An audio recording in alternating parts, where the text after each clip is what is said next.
A desperate man wakes up married to a billionaire he's never met. When she offers to save his dying sister in exchange for 1 year of his life, he has no choice but to accept. But in a world of power, deception, and impossible choices, some contracts can't be broken, and some truths can't stay hidden. If you're watching from anywhere in the world, drop your city in the comments below and hit that like button. I want to see how far this story travels. Let's begin. Lucas Reed opened his eyes to a ceiling he didn't recognize. Not just unfamiliar, impossible. The kind of ceiling that belonged in magazines, not in real life. Recessed lighting traced geometric patterns across pale gray panels. Everything was smooth, clean, expensive in a way that made his chest tighten even before he remembered where he was. Or rather, before he realized he had no idea where he was. He sat up slowly, and the room tilted. His head felt like someone had taken a sledgehammer to it from the inside. The sheets beneath him were silk, actual silk, cool and slippery against his skin. The bed was massive, king-sized at least, positioned in front of floor-to-ceiling windows that overlooked a city he recognized immediately, Manhattan. But not from street level. This was high up. 40th floor, maybe higher. Lucas swung his legs over the side of the bed, and his bare feet hit marble, cold, polished marble. He was wearing boxer shorts and nothing else, and when he looked down at his hands, something caught the light. A ring, gold, heavy, sitting on his left ring finger like it had always been there. What the hell? His voice came out rough, cracked. His mouth tasted like stale alcohol and regret. He tried to pull the ring off, but it wouldn't budge. His hands were shaking. He couldn't remember putting it on. Couldn't remember anything after leaving the hospital last night, actually. There'd been a bar. He'd needed a drink after the conversation with Dr. Mehta, after hearing the number. $380,000. That's what it would take to save Emma's life. Experimental treatment, clinical trial in Germany, travel costs, aftercare. Might as well have been 10 million, might as well have been a billion. He'd walked into some dive near Port Authority with $43 in his wallet and a phone with 17 missed calls from bill collectors. He'd ordered whiskey. Then another. Then nothing. And now he was here. Lucas stood up too fast and had to catch himself against the bedpost. The room was enormous. Minimalist furniture, abstract art on the walls, everything in shades of gray and white and chrome. Through an open doorway, he could see a bathroom bigger than his entire studio apartment in Queens. Beyond that, what looked like a walk-in closet. His clothes were gone. All of them. His jeans, his jacket, his phone. Nowhere. Okay, he said out loud, trying to steady himself. Okay, think. You got drunk. Really drunk. Someone brought you here. Someone with money. A lot of money. He walked toward the windows, legs unsteady. The view knocked the breath out of him. Central Park spread out below like a green carpet, surrounded by the jagged skyline of luxury towers. He could see the plaza, the Time Warner Center, the distinctive shape of 157. This wasn't just Manhattan. This was billionaire Manhattan. The kind of place people like him only saw in movies. Behind him, a door opened. Lucas spun around, instinctively crossing his arms over his bare chest. A woman stepped into the room, and for a moment he forgot how to breathe. She was tall, maybe 5'10", dressed in a charcoal suit that probably cost more than he'd made in the last 6 months. Dark hair pulled back in a severe bun. Sharp cheekbones, sharper eyes, pale gray, like winter ice. She looked at him the way someone might look at a piece of furniture that had been delivered to the wrong address. "You're awake," she said. Her voice was clipped, professional, utterly devoid of warmth. "Good. We need to talk." Lucas stared. "Who are you?" "Eleanor Voss." She said it like he should know the name. When he didn't react, something flickered across her face. Not quite annoyance, more like confirmation of a suspicion. "We met last night." "I don't—" He shook his head, trying to clear the fog. "I don't remember meeting you. I don't remember any of this. Where are my clothes?" "Being cleaned." She glanced at her watch. Patek Philippe, he noticed, because Emma had made him watch that documentary about luxury timepieces once, back when she could still stay awake through a whole movie. "You should sit down." "I don't want to sit down. I want to know what's going on. Why am I here? Why am I wearing this?" He held up his left hand, the ring catching the morning light. Eleanor's expression didn't change. She walked past him to a sideboard near the window and poured herself a cup of coffee from a silver carafe. She didn't offer him any. "We got married last night," she said. The words didn't make sense at first. They hung in the air like a foreign language, sounds without meaning. Lucas laughed, a sharp, ugly sound. "What?" "Legally married. Officiant, witnesses, signed documents. All legitimate."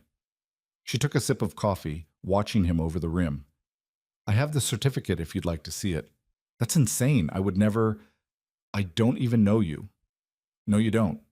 She set the cup down with a soft click. "But you needed money. Rather desperately, according to what you told me." The floor seemed to drop out from under him. "Emma. Your sister. 16 years old, acute lymphoblastic leukemia, second relapse. Standard treatment options exhausted. You mentioned a clinical trial in Germany." Eleanor recited the details like she was reading from a file. "Cost, approximately $380,000, not including travel or recovery care. You were researching loan sharks when I approached you." Lucas felt sick. Not from the hangover, from the realization that he'd told this stranger everything. Everything. He'd been that desperate, that drunk, that stupid. "You're lying," he said, but his voice lacked conviction. Eleanor reached into her jacket pocket and pulled out a folded piece of paper. She held it out to him.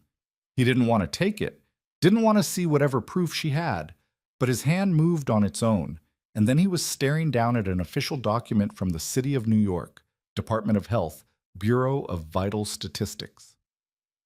Certificate of Marriage Registration, Lucas James Reed and Eleanor Catherine Voss, dated yesterday. Signed in his handwriting, messy, rushed, but definitely his. "This can't be legal," he said. "I was drunk.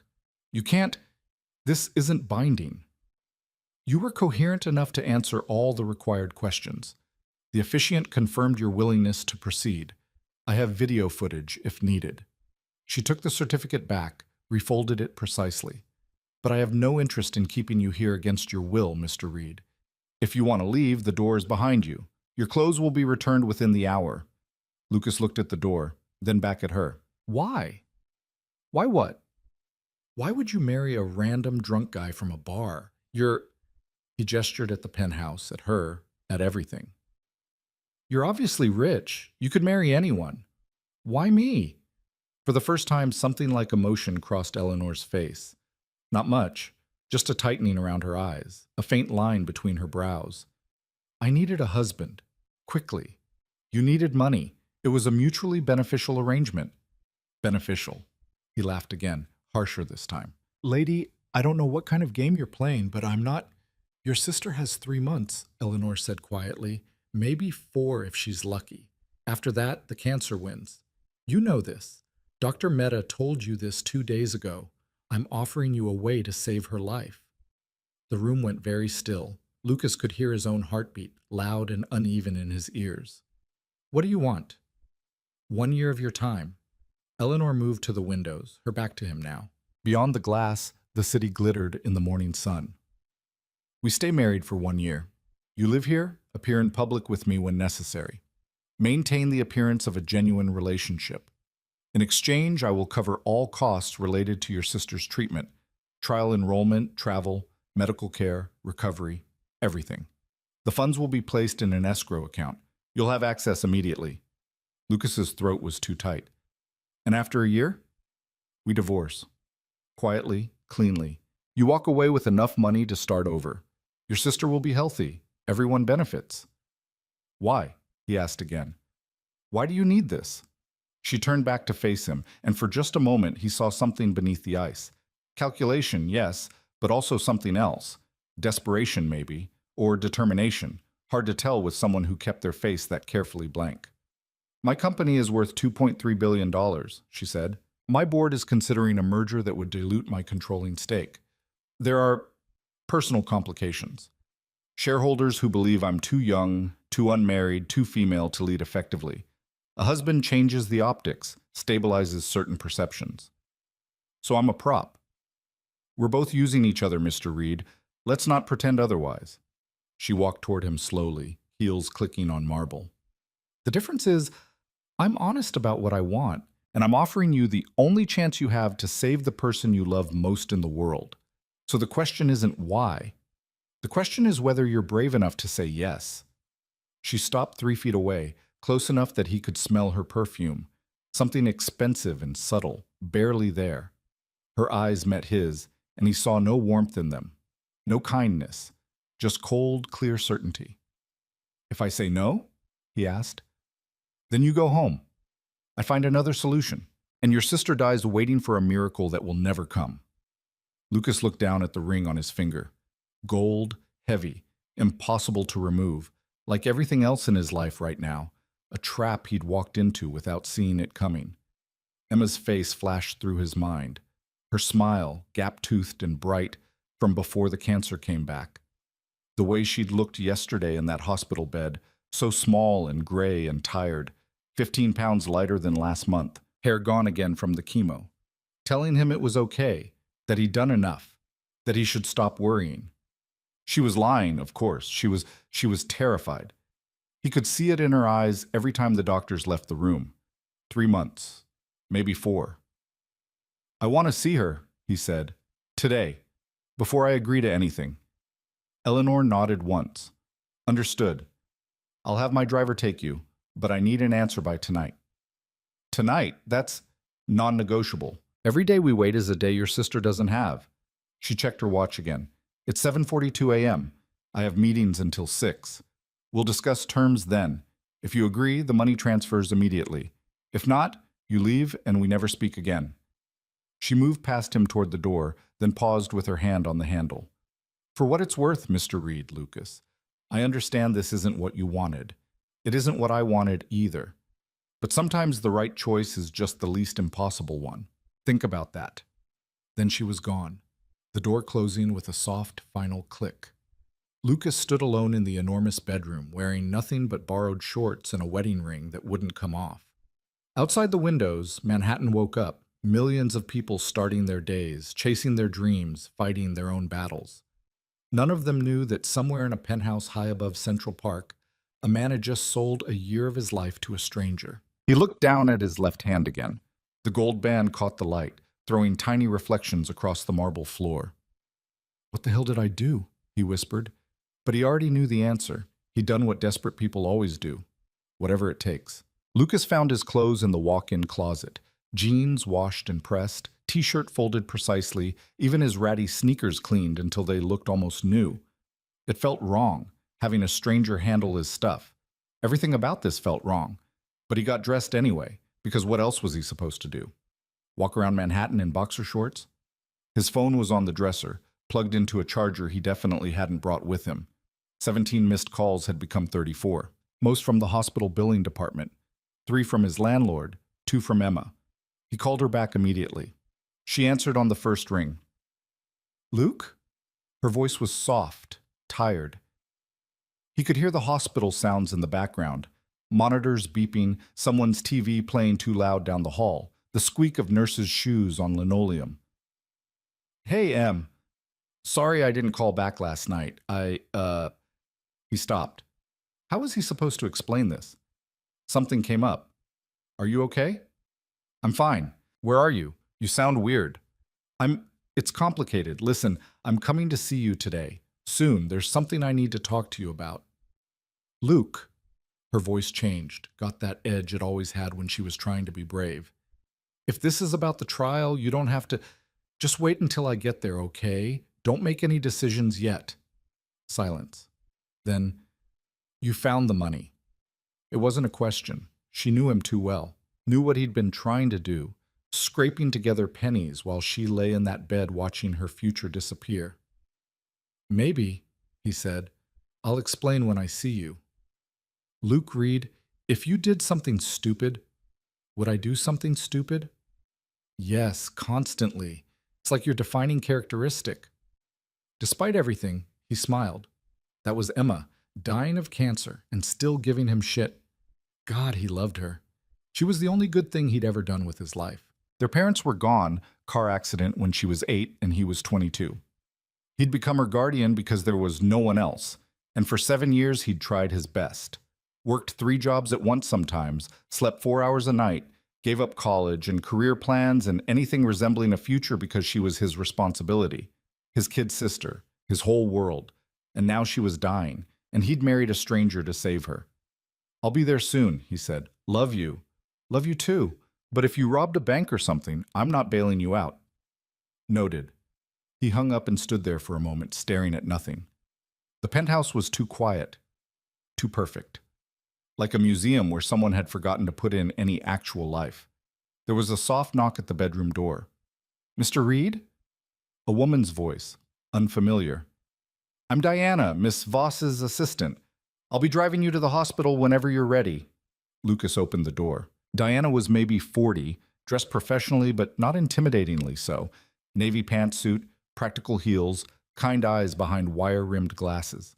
She looked like someone's favorite aunt, which was probably intentional. I can take the subway, he said. Ms. Voss insisted. The car is downstairs. Of course it is. He grabbed his phone, checked his pockets out of habit, even though his wallet was completely empty. Let's go. The elevator ride down was silent and endless. They emerged into an underground garage filled with vehicles that cost more than most people's houses. Diana led him to a black Mercedes with tinted windows. A driver opened the back door without a word. Lucas hesitated. This is insane. It's just a car, Mr. Reed. No, it's not. None of this is normal. Yesterday I was... He stopped himself. Yesterday he'd been 2 months behind on rent, eating ramen for dinner, watching his sister die because he couldn't afford to save her. Today he was married to a billionaire and riding in a Mercedes. Nothing about that transition made sense, but Diana was waiting, patient and professional, so he got in. Queens General Hospital was 40 minutes away in traffic. Lucas spent the drive staring out the window, watching the city change as they left Manhattan behind. Fewer glass towers, more brick and concrete. Fewer people in designer suits, more people who looked tired. Like him. Like everyone he knew. This was his world. Not penthouses, not Mercedes, not women like Eleanor Voss who spoke in clipped sentences and wore watches worth more than a year of his salary. But Emma was dying, and this was the only way. Keep thinking that, he told himself. Keep thinking about her. The rest doesn't matter. The driver pulled up to the hospital entrance. Diana stayed in the car. Take your time, Mr. Reed. Call when you're ready to leave. She handed him a business card with her number. He took it, feeling the weight of what that meant. He could call whenever he wanted, and someone would come get him, just like that. Like he mattered. He hated how much he wanted that to be true. Inside, the hospital smelled like antiseptic and desperation. Lucas had spent so many hours here over the past 2 years that he knew every hallway, every elevator bank, which vending machines were broken and which nurses were kind. Emma was on the 4th floor, pediatric oncology. They'd kept her there even though she'd turned 16 last month, because she was small for her age and the nurses loved her. Room 437, door half open. He could see her before he walked in, curled up in the bed, blanket pulled to her chin, eyes closed. For a second he thought she was asleep, but then she opened her eyes and smiled. You look terrible, she said. Thanks, you're glowing. Liar. But she was smiling, which meant today was a good day, or at least not a bad one. Come here. He sat in the chair beside her bed, the same chair he'd sat in 100 times before. She reached out and took his hand, her fingers thin and cold. The IV in her arm was taped down with that weird, semi-transparent tape that never stuck right. Her wristband had her name spelled wrong. Emma Reed instead of Reed. He'd corrected it 3 times. They never fixed it. So, she said, what stupid thing did you do? Lucas took a breath. I got married. Emma blinked, then blinked again. What? Last night. To someone I just met. It's complicated. Luke, she's going to pay for your treatment, the trial in Germany. Everything. All of it. Emma's hand went very still in his. Her eyes, too big in her thin face, shadows underneath like bruises, locked onto his. What did you do? I agreed to stay married to her for a year. That's it. 1 year. And you get to live. You get to have the treatment. You get to be okay. Luke, no. No. She pulled her hand back, sitting up straighter despite the wince it caused. You can't just... Who is she? Some rich lady who wants to buy a person? What did you promise her? Nothing. It's just for appearances. She needs a husband for business reasons. I need money for you. It's a deal. A fair one. Fair? Emma's voice rose, and immediately a nurse glanced in through the door. Emma waved her off, lowering her voice to an angry whisper. How is it fair that you have to give up your life for me? It's 1 year. It's your life, Luke. What if she's crazy? What if she's dangerous? What if this is some kind of, I don't know, scam? Then I'll deal with it. But at least you'll be alive to yell at me about it. Emma's face crumpled. She looked away, blinking hard. When she looked back, there were tears on her cheeks. I don't want you to do this. Too late. Already married, got the ring, and everything. He held up his hand, trying to make it light. It didn't work. We can get it annulled or something. You were drunk, right? That makes it not legal. It's legal. And even if it wasn't, Em, you have 3 months, maybe 4. After that, he couldn't say it, couldn't make the words come out. This is the only way, so I'm doing it. End of discussion. I'm not worth this. Shut up. Luke, I said shut up. He leaned forward, taking both her hands now, holding tight. You're 16 years old. You're supposed to have a whole life ahead of you, college and boyfriends and all that normal stuff everyone else gets. You're supposed to grow up and be annoying and successful and make me proud. You don't get to give up on that because I have to pretend to be married for 12 months. That's not how this works.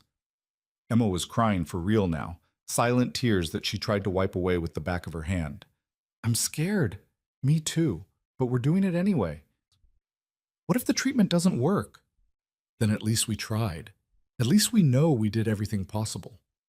He squeezed her hands gently. But it's going to work.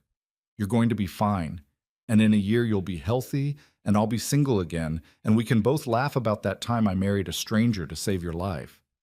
She laughed, a wet, broken sound. You're such an idiot. Yeah, but I'm your idiot. They sat together in silence for a while, hands linked, just breathing. Outside the room, the hospital moved on, doctors making rounds, visitors coming and going, life and death playing out in 100 different rooms. But here, in this moment, it was just them, the way it had always been. Finally, Emma spoke. What's her name? Eleanor? Eleanor Voss. Is she nice?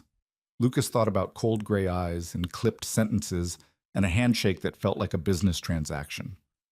I don't think nice is in her vocabulary. Great. You married an ice queen. Apparently.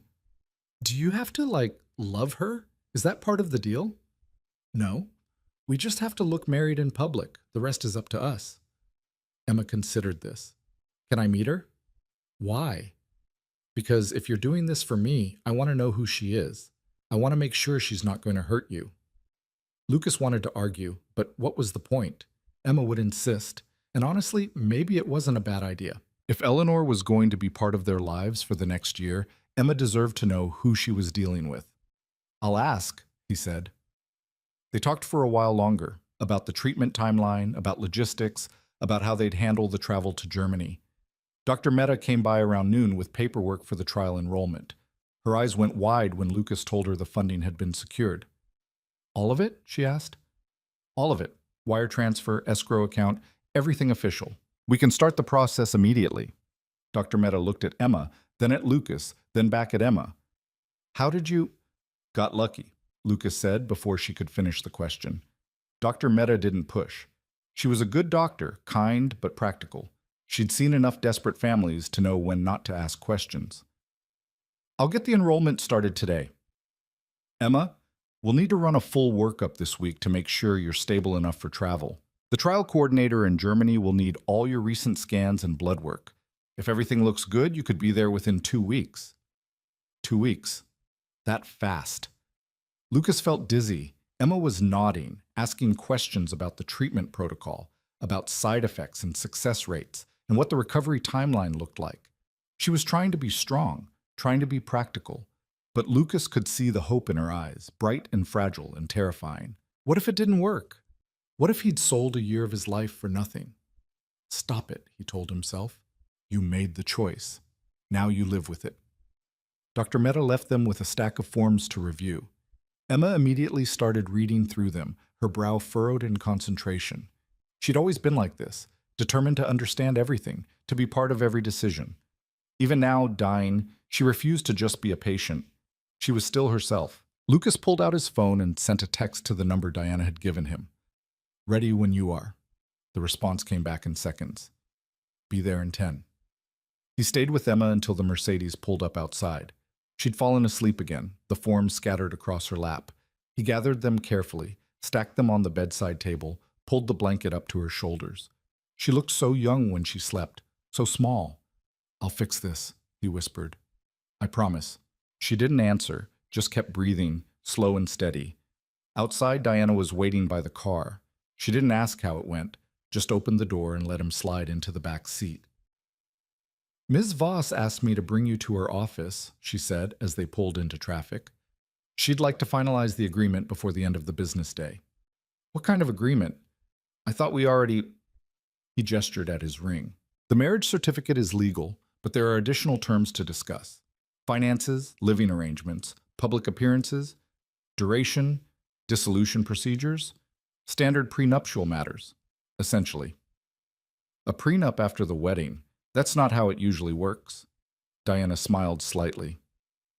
"Ms. Voss rarely does things the usual way."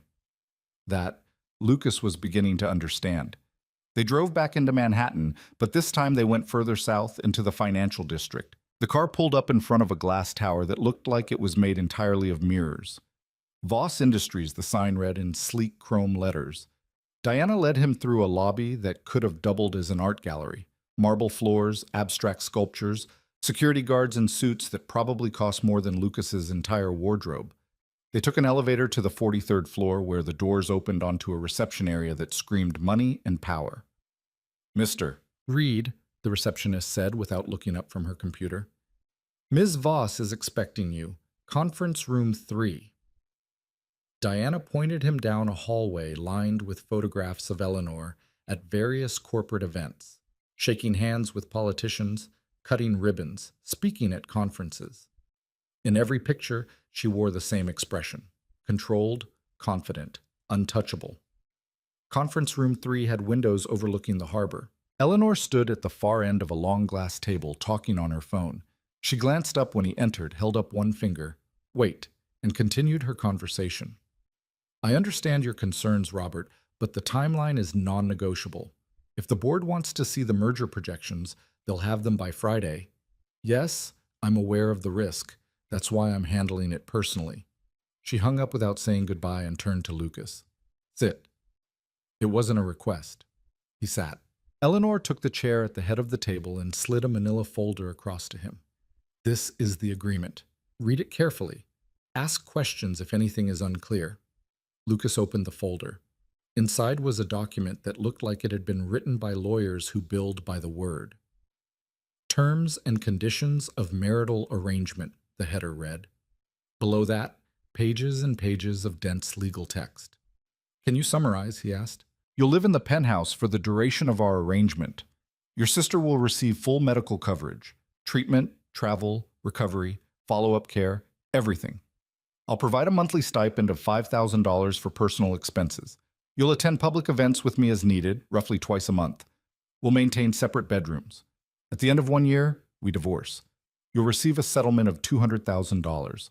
All medical obligations remain funded in perpetuity."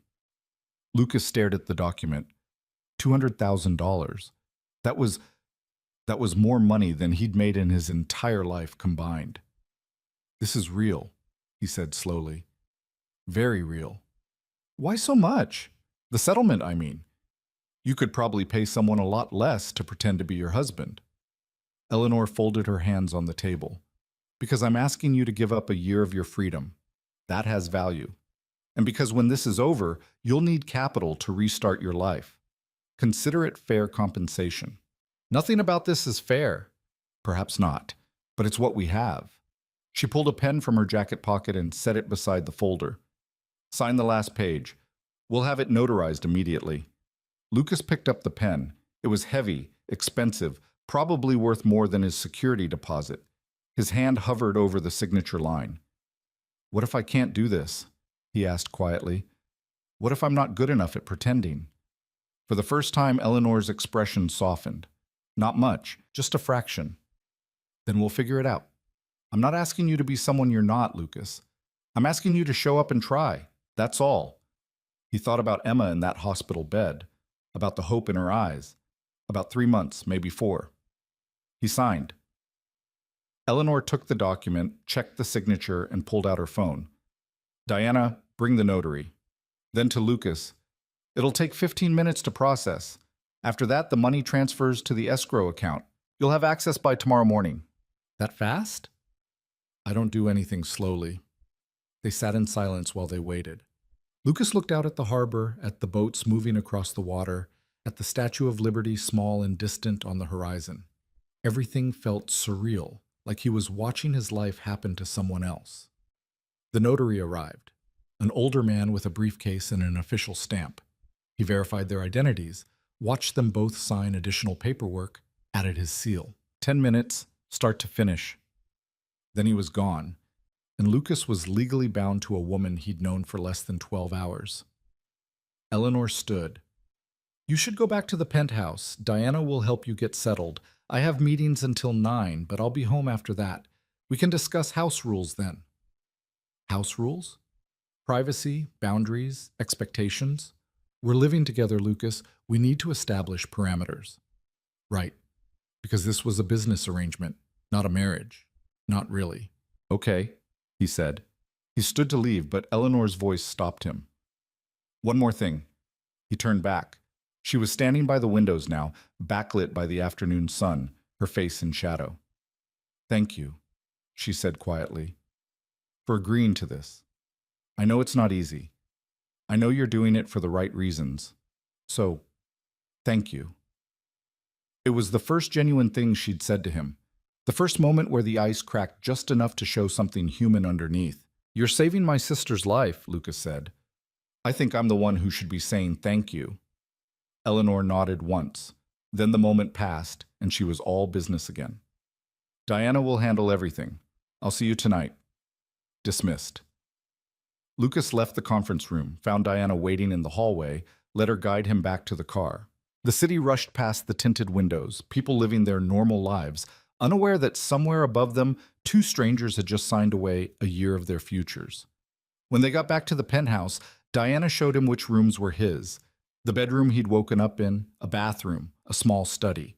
The rest of the space was Eleanor's. Kitchen was shared, living room was shared, but otherwise they'd exist in separate spheres. Ms. Voss values her privacy, Diana explained gently. She works long hours and doesn't like disruptions. If you need anything, call me first.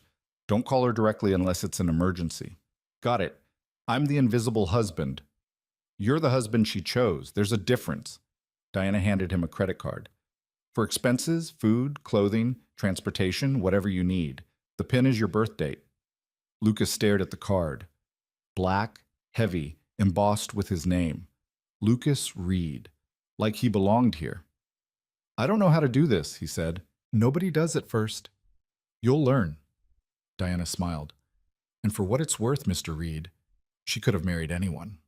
But she chose you. I think that means something. Did it? Lucas wasn't sure. Maybe Eleanor had just been desperate enough, drunk enough, crazy enough to propose to the first guy she met. Maybe he was just convenient, but Emma was going to live. That's what mattered.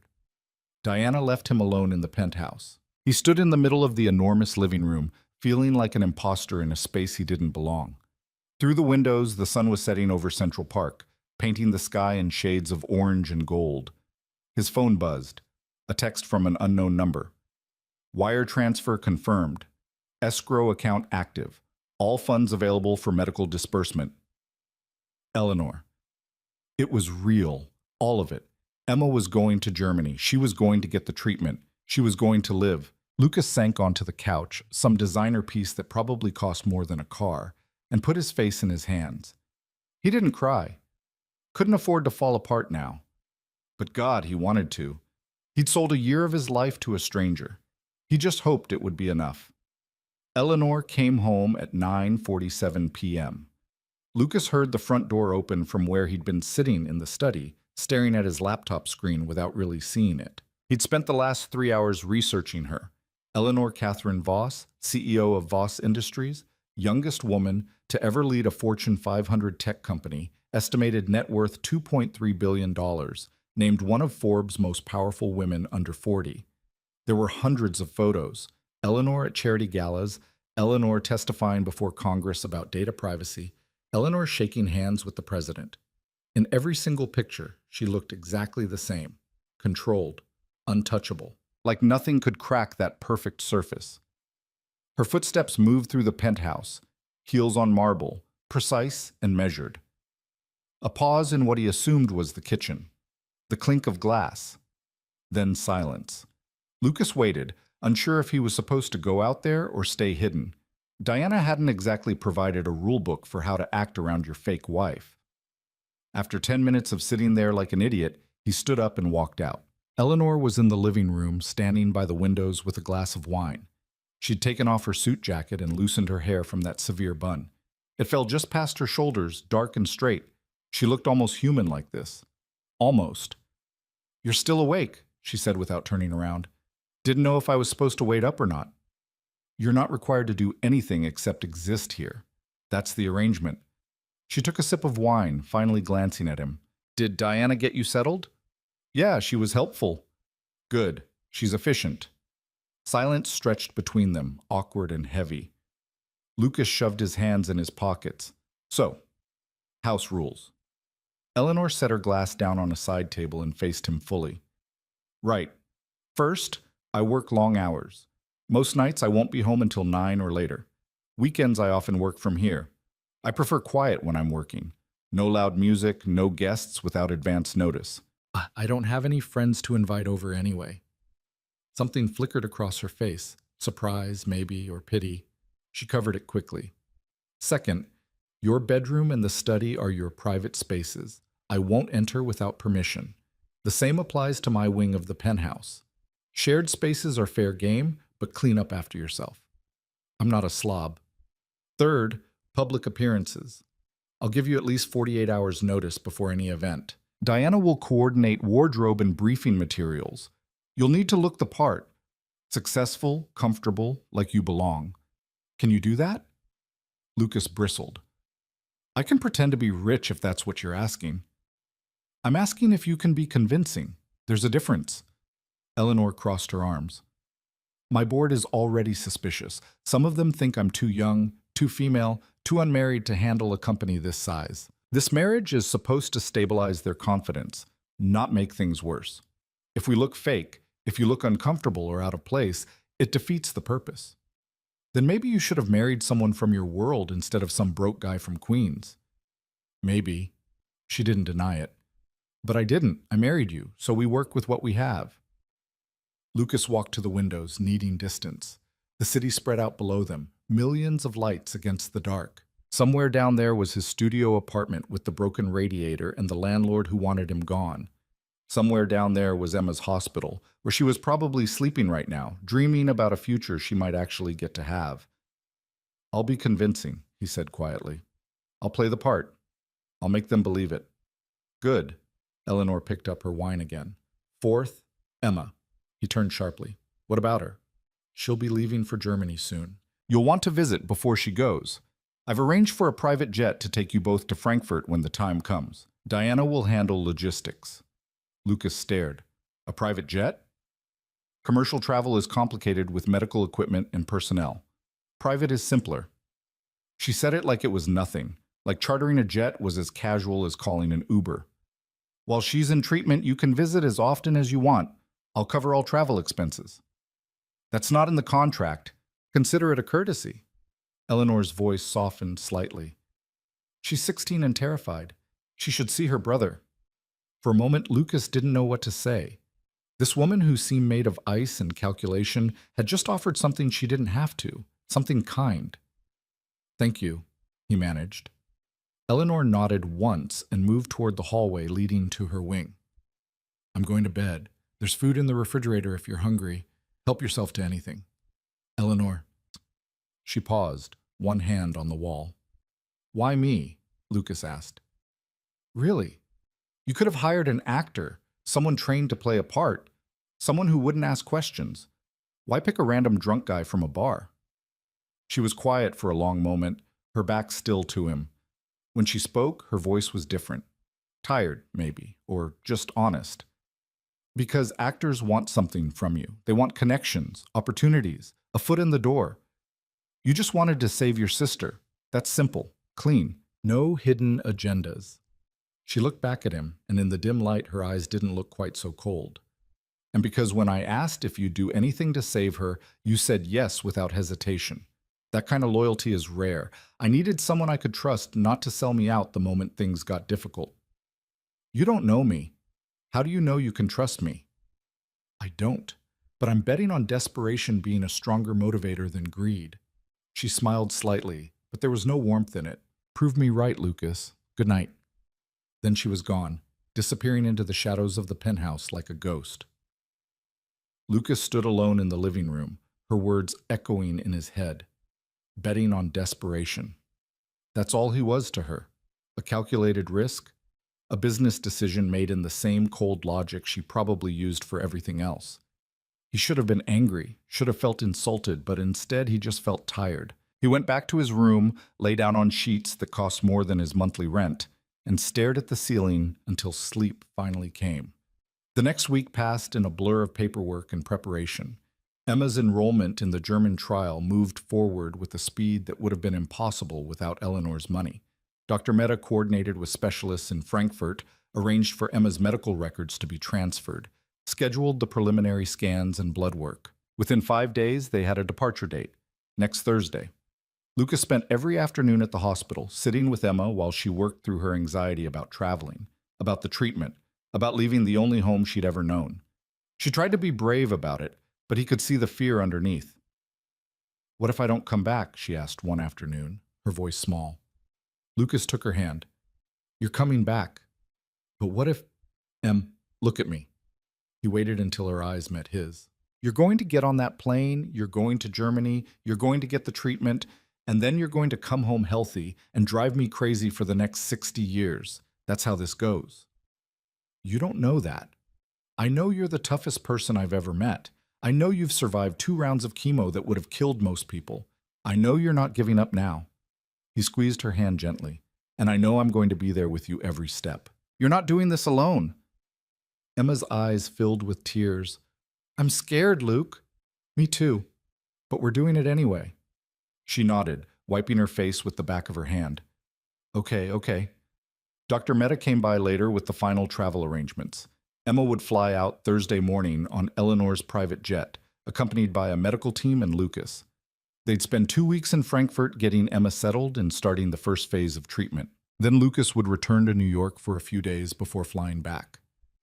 Miss Voss has been incredibly generous, Dr. Mehta said quietly to Lucas, while Emma was distracted by a nurse checking her vitals. Most families can't afford even a fraction of what this trial costs. Your sister is very lucky. Lucky. That was one word for it. Lucas thought about the ring on his finger, about the penthouse he was living in, about the woman he'd married who treated him like a temporary employee. Yeah, lucky. On Wednesday evening, the day before they were supposed to leave, Eleanor came home earlier than usual, just past 7. Lucas was in the kitchen trying to figure out the espresso machine, which had approximately 40 buttons and seemed designed to make coffee as complicated as possible. You're doing it wrong, Eleanor said from the doorway. Lucas jumped, nearly dropping the tiny cup. Jesus, you're quiet. Years of practice. She walked over and pressed a sequence of buttons he definitely hadn't tried. The machine hummed to life. It's Italian, temperamental. You have to convince it you know what you're doing. I don't know what I'm doing with anything in this place. Yesterday I tried to use the shower and ended up flooding the bathroom because apparently there are 6 different water settings, and I picked the wrong one. Eleanor's lips twitched, almost a smile. The rainfall setting? Is that what that was? I thought I'd broken something. Diana didn't show you how to use it? Diana showed me a lot of things. I forgot most of them. Lucas took the espresso cup she handed him. It was perfect, dark, rich, the crema on top exactly right. How do you remember all this stuff? I grew up with it. It's second nature. She made herself a cup, leaning against the counter. You leave tomorrow. Yeah, early flight, 6 a.m. I've arranged for a car to take you to the airport. Diana will meet you there with Emma's medical team. You've thought of everything. That's my job. Eleanor studied him over the rim of her cup. Are you ready? For what? For this. For watching your sister go through an experimental treatment that might not work. For being in a foreign country with doctors who may or may not be able to save her. For the possibility that you've given up a year of your life for nothing. Lucas's jaw tightened. You know, for someone who's supposed to be helping, you're incredibly pessimistic. I'm realistic. There's a difference. But her voice wasn't cruel, just honest. I've been to Germany twice for business. Frankfurt is clean, efficient, intimidating if you're not used to European cities. The medical facilities are world-class, but they're still hospitals. It's still going to be hard. I know that. Do you? Eleanor set her cup down. Because you've been moving at full speed since we signed that contract. Planning, coordinating, focused on logistics. But once you get there, once Emma actually starts treatment, there's going to be a lot of waiting, a lot of sitting in hospital rooms watching her suffer. You need to be prepared for that. Lucas looked away. I've watched her suffer for 2 years. I can handle it. Maybe, but this is different. This is the last shot. If it doesn't work, she trailed off, leaving the sentence unfinished. It has to work, Lucas said quietly. There's no other option. Silence settled between them. The espresso machine hissed softly, cooling down. Outside the windows, night was falling over the city. Finally, Eleanor spoke again. I have something for you. She reached into her jacket pocket and pulled out a phone. Sleek, new, expensive. Your current phone is falling apart. Take this one. It has international service, unlimited data, and Diana's number programmed in. If you need anything while you're there, anything at all, call her. She'll handle it. Lucas took the phone. It was warm from being in her pocket. You didn't have to do this. Yes, I did. I need to be able to reach you. This is practical, not generous. But the way she said it, quick, defensive, made him think maybe it was a little bit generous. Maybe. Thank you. Eleanor nodded and moved toward the hallway. Then she stopped, turned back. Lucas, when you come back next week, we have our first public appearance, a charity gala at the Metropolitan Museum, Friday night. It's important. I'll be there. It's not just about being there, it's about being believable. My entire board will be present. They'll be watching us, looking for cracks in the story. We need to be perfect. Lucas met her eyes. I told you I'd be convincing. I meant it. Then I'll see you Friday. She paused. Good luck in Germany. I hope it works. She disappeared into her wing before he could respond. Lucas stood in the kitchen holding the expensive phone and the empty espresso cup, trying to figure out if that had been concern in her voice or just more calculation. With Eleanor, it was impossible to tell. Thursday morning came too fast. Lucas woke up at 4, packed his small bag, and met the car downstairs at 5. Diana was already at the private terminal when they arrived, clipboard in hand, coordinating with the medical team like a general planning a military operation. Emma was wheeled in by ambulance at 5:30, looking small and pale in the wheelchair, but smiling when she saw Lucas. Fancy, she said, looking at the sleek private jet waiting on the tarmac. Your wife really went all out. She's not... Lucas stopped himself. Right, she was his wife. That was the whole point. Yeah, she's got resources. Emma grabbed his hand as they helped her onto the plane. I'm glad you're here. Where else would I be? The flight was long, smooth, surreal. Emma slept most of the way, knocked out by medication. Lucas sat in the leather seat across from her, watching her breathe, trying not to think about all the ways this could go wrong.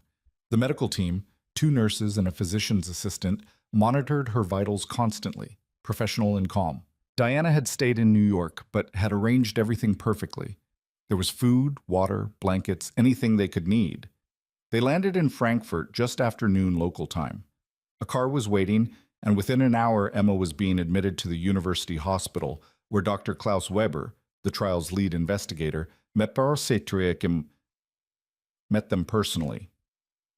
Mr. Reed, he said, shaking Lucas's hand with a firm grip. German accent, but his English was perfect. Welcome. Your sister's case file is remarkable. We're very hopeful. Hopeful, not certain, not confident, just hopeful. The next 2 weeks were exactly what Eleanor had warned him about: waiting. Emma underwent scan after scan, test after test. They adjusted her medication, monitored her response, prepared her body for the intense treatment protocol ahead.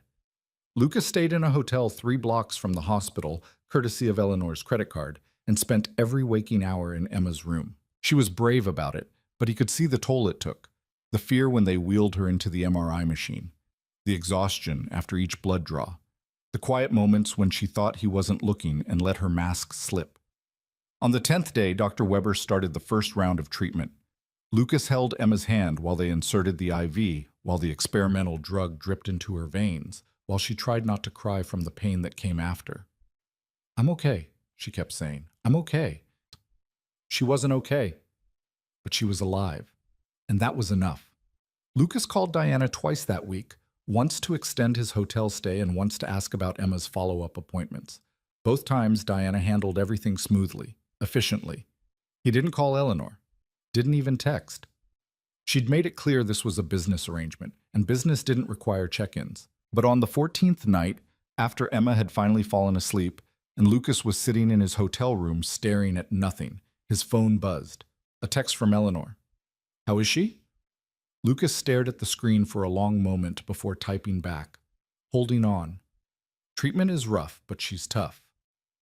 3 dots appeared, disappeared, appeared again. Then, "You need to come back tomorrow. The gala is Friday. I've arranged your flight." Right. The gala. The first test of their fake marriage. He'd almost forgotten. "I'll be there," he typed. "Good. Diana will brief you on the flight. Don't be late." That was it. No "glad Emma's okay" or "take care of yourself." Just logistics and expectations. Lucas shouldn't have been disappointed. This was who Eleanor was: cold, efficient, focused on business. He'd known that from day one. But some stupid part of him had hoped for more. He flew back to New York the next morning, leaving Emma in the capable hands of Dr. Weber's team. She cried when he left, trying to hide it but failing. "Come back soon," she whispered, hugging him tight. 2 days. 3 at most. Then I'm back here. Promise? Promise. The flight home was exhausting. Lucas slept through most of it, waking only when Diana, who'd inexplicably been on the plane like she'd teleported from New York to Frankfurt just to brief him, touched his shoulder gently. "Mr. Reed, we need to talk about tomorrow night." She handed him a folder. Inside were photos of Eleanor at previous events, guest lists, background information on the board members who'd be there, and a detailed schedule for the evening. "You'll arrive together at 7, Diana explained. "Cocktails from 7 to 8, dinner from 8 to 9:30, dancing and mingling after. You'll need to stay close to Ms. Voss the entire evening. Hold her hand, touch her back, laugh at her jokes. Look like a man who's in love with his wife." I don't know if I can pull that off." "You have to." Diana's voice was kind but firm. "There's a man named Robert Hawthorne. He's the chairman of the board and Eleanor's biggest critic. He's already questioning the marriage, asking why it happened so suddenly. If he finds proof it's fake, he'll use it to force her out. You understand what that means?" Lucas understood. It meant Eleanor would lose everything she'd built, and Emma would lose her funding. "I won't screw it up," he said. "Good, because Eleanor won't get a second chance." They landed at JFK just after 8 p.m. Diana dropped him at the penthouse with instructions to be ready by 6:30 tomorrow evening. Eleanor wasn't home. Working late, Diana said. So Lucas showered, ate something from the refrigerator that might have been gourmet leftovers or might have been regular food made fancy, and collapsed into bed. He dreamed about Emma in that hospital bed, hooked up to machines, asking him if she was going to die. He woke up at 3 a.m. in a cold sweat and couldn't fall back asleep. Friday evening arrived faster than he wanted. Diana came by at 5 with a garment bag containing a tuxedo that fit him perfectly despite never having been measured. She also brought a stylist who did something to his hair that made him look like he belonged in a magazine. The whole process felt like being prepared for someone else's life. Eleanor emerged from her wing at 6:25, and Lucas forgot how to breathe. She wore a dark green dress that hugged every curve, her hair swept up in something elegant and complicated, diamonds at her ears and throat. She looked like money and power and danger all wrapped into one impossible package. "You clean up well," she said, giving him a once-over. "You too. I mean, you look—" He fumbled for words. "Nice. Nice." Her lips quirked. "I'll take it. Ready?" "As I'll ever be." The car ride to the Met was silent. Eleanor spent the entire time checking her phone, firing off emails, her face lit by the blue glow of the screen. Lucas watched the city pass by outside, trying to calm his racing heart. "Nervous?" she asked without looking up. "Terrified." "Good. Use it. Nervous people act more genuine." She finally put the phone away. "Remember, we met 6 months ago at a tech conference. You were consulting on user experience design. We hit it off immediately. The wedding was small because I hate big ceremonies. Any questions they ask, keep your answers short and redirect back to me. I'll handle the details." "What if someone asks something I don't know?" "Then you laugh and say I'm the brains of this relationship. They'll believe it." She looked at him directly for the first time since getting in the car. "Lucas, this is important. Don't freeze up. Don't look uncomfortable. Just stay close to me and follow my lead."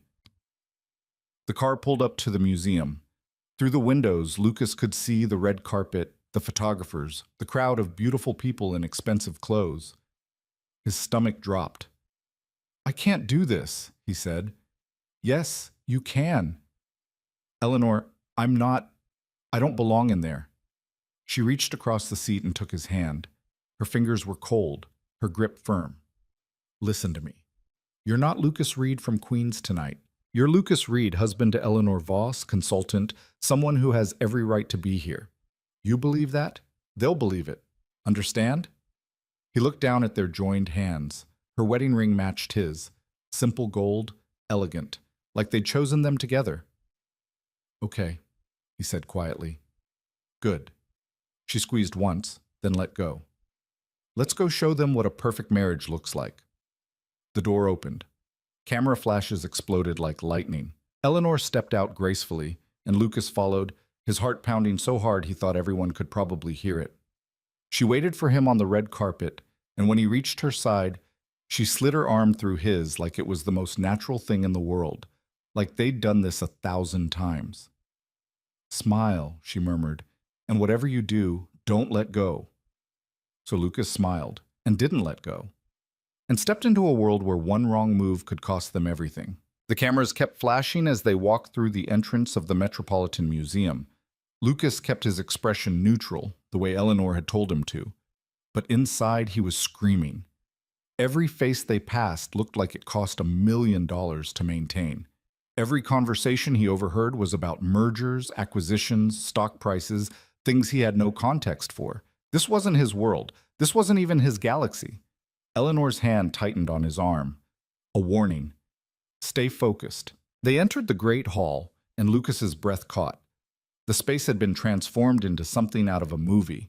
Crystal chandeliers hanging from vaulted ceilings, ice sculptures, tables draped in white silk, flowers everywhere. Expensive ones, the kind Emma used to point out in magazine spreads.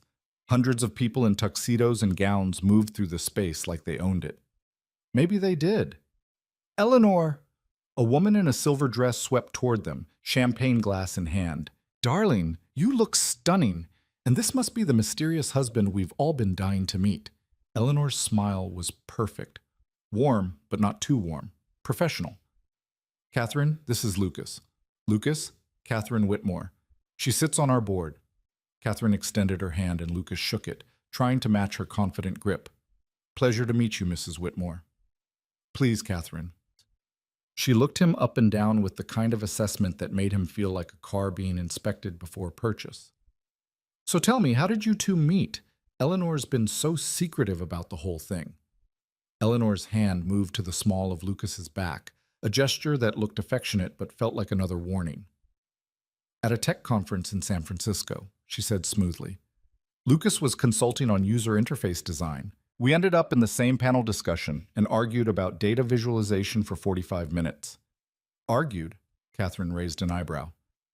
"I said her presentation slides were too cluttered," Lucas said, surprising himself. The lie came easier than he expected. "She told me I didn't understand the complexity of enterprise software. We were both right. Eleanor laughed, and it almost sounded genuine. He's still insufferable about it. Sounds like true love. Catherine's smile didn't quite reach her eyes. Well, congratulations to you both. I'm sure Robert will want to meet you, Lucas. He's been very curious about this sudden marriage. The way she said it made Lucas's stomach drop. Very curious. That wasn't good. Catherine drifted away, and Eleanor leaned closer, her lips near his ear. That was good. Keep doing that. Who's Robert? The man who wants my job. She grabbed 2 champagne glasses from a passing waiter and handed him one. Don't drink too much. We need you sharp. They moved through the crowd, and Eleanor introduced him to person after person. Board members, investors, competitors, politicians.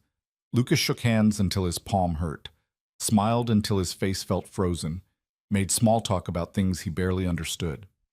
Eleanor never left his side, her hand always somewhere on him, his arm, his back, his shoulder. To anyone watching, they looked like a couple who couldn't stand to be apart. Lucas was starting to understand why she'd chosen him. An actor would have been too polished, too perfect, but he was rough around the edges, obviously uncomfortable in this world. And somehow that made it more believable, like Eleanor had fallen for someone real instead of another corporate clone. They were talking to a tech investor about blockchain, Lucas nodding along like he knew what half the words meant, when a man's voice cut through the conversation. Eleanor, I've been looking for you. Lucas turned and immediately knew this was Robert Hawthorne. Mid-50s, silver hair, expensive suit that probably cost more than the jet that brought Lucas back from Germany. But it wasn't the clothes that gave him away. It was the way he looked at Eleanor, like she was a problem he was working to solve. Robert, Eleanor's voice went cooler. I didn't realize you'd arrived. Just got here. Fashionably late, as they say. His eyes shifted to Lucas, sharp and assessing. And you must be the husband, Robert Hawthorne, board chairman. Lucas shook his hand. The grip was deliberately too firm, a dominance play. Lucas Reed, nice to meet you. Reed, Robert said the name like he was tasting it. Interesting. I don't recall seeing your name on any consulting rosters in the tech industry. I keep a low profile, small clients, mostly startups. How convenient. Robert's smile was all teeth. And how long have you and Eleanor been seeing each other? 6 months, Eleanor said before Lucas could answer. We kept it private. You know how the media can be. Yes, privacy is important. Robert took a sip of his drink. Especially when timing is so convenient. The board votes on the merger next month, and suddenly you're married. Some might call that suspicious. Some might call it none of their business, Eleanor said coldly. Everything about this company is my business, Eleanor. You know that. Robert's eyes never left Lucas. Tell me, Mr. Reed, what is it about Eleanor that won your heart? Was it her charm, her warmth, or perhaps her bank account? Lucas felt Eleanor go rigid beside him. The entire conversation around them seemed to stop, people pretending not to listen while absolutely listening.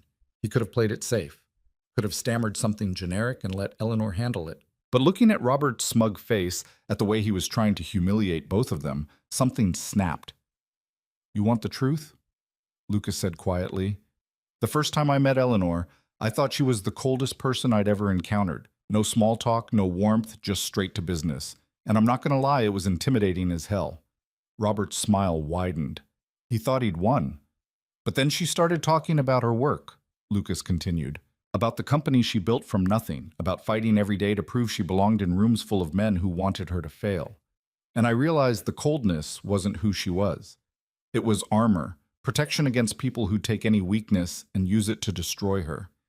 Eleanor's hand found his, fingers threading together. He didn't know if it was part of the act or something else. What won my heart? Lucas looked at Eleanor, and for a moment he forgot this was fake, forgot he was playing a part. She fights harder than anyone I've ever met. She doesn't apologize for being brilliant, and she sure as hell doesn't need my approval or yours or anyone else's. That's what I fell in love with. Silence stretched across their corner of the room. Robert's smile had disappeared. Well, he said finally, that's quite the speech. It's the truth. Lucas met his eyes steadily. Believe it or don't believe it. Doesn't change what we are. Robert studied him for a long moment, then turned back to Eleanor. We'll see. Enjoy your evening, both of you.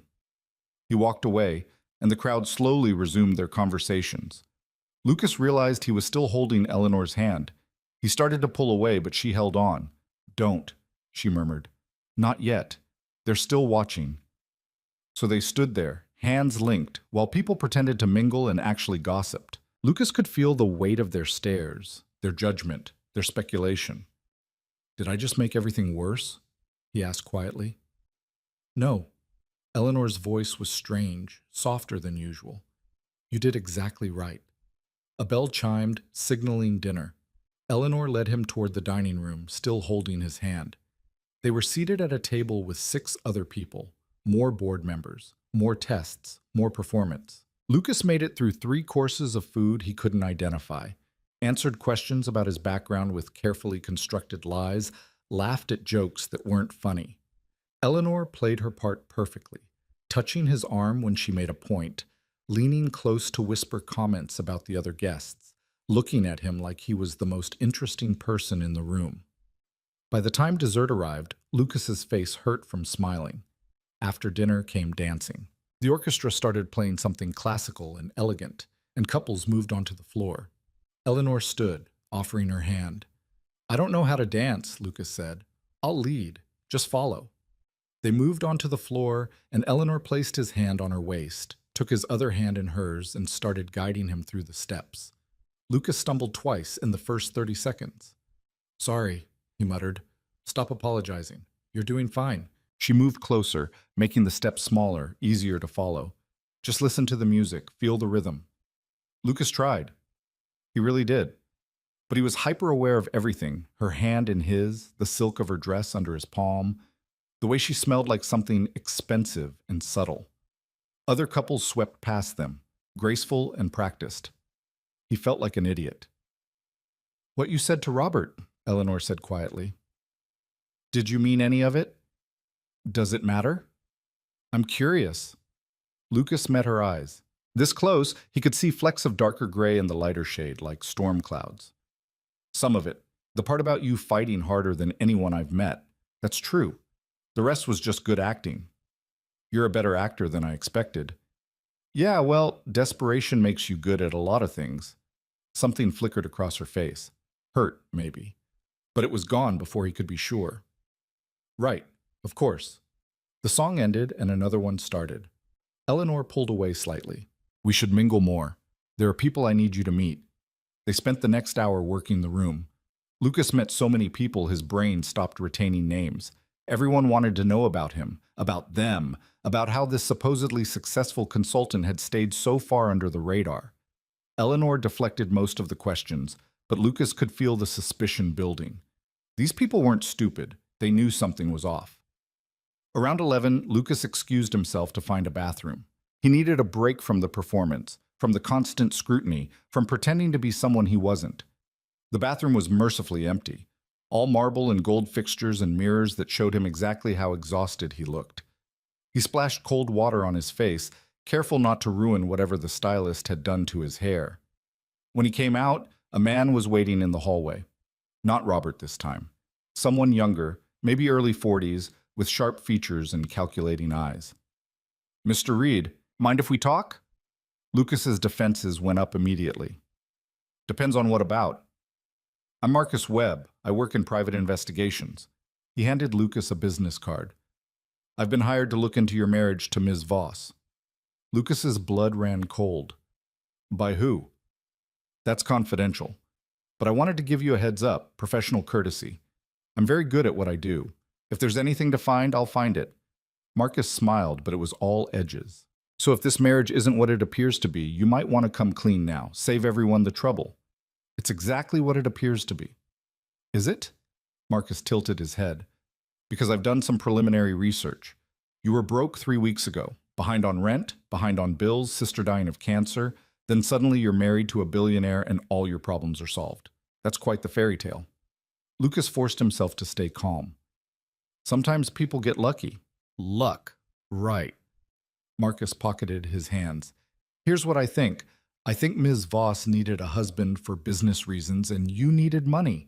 I think this is a transaction, not a marriage. And when I prove it, Ms. Voss loses everything. Her company, her reputation, her credibility, all of it. Gone. You're wrong. Am I? Marcus stepped closer. Tell me, Mr. Reed, if you love her so much, why are you staying in separate bedrooms? Why did you fly to Germany alone while she stayed here working? Why has no one in your old neighborhood seen you together? Not once. Not ever. Lucas's mind raced. How did he know about Germany? About the bedrooms? Had someone been watching them? People can believe whatever they want, Lucas said carefully. Doesn't make it true. No, but evidence makes it true. And I'm going to find that evidence. Marcus turned to leave, then paused. One more thing. Your sister, Emma, right? She's currently in Frankfurt, enrolled in an experimental cancer trial funded entirely by Ms. Voss.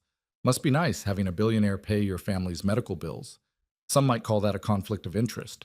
Others might call it what it really is. A bribe. Rage flooded through Lucas so fast he barely registered moving. 1 second Marcus was standing there smirking. The next Lucas had him by the collar, backed against the wall. You leave my sister out of this, he said, voice low and dangerous. Whatever problem you have with me or Eleanor, fine. But Emma has nothing to do with it. She's 16 years old and fighting for her life. You bring her into this, you use her suffering as some kind of leverage, and I swear I will make you regret it. Marcus didn't look scared. If anything, he looked satisfied. There it is, the real Lucas Reed, not the polished consultant, just a desperate man who'd do anything to save his sister, including fraud. Lucas let go, stepping back before he did something stupid. Get out of here. I'm leaving, but I'll be seeing you again, Mr. Reed. Count on it. Marcus straightened his jacket and walked away whistling. Lucas stood in the empty hallway, hands shaking, heart pounding. They knew, or suspected.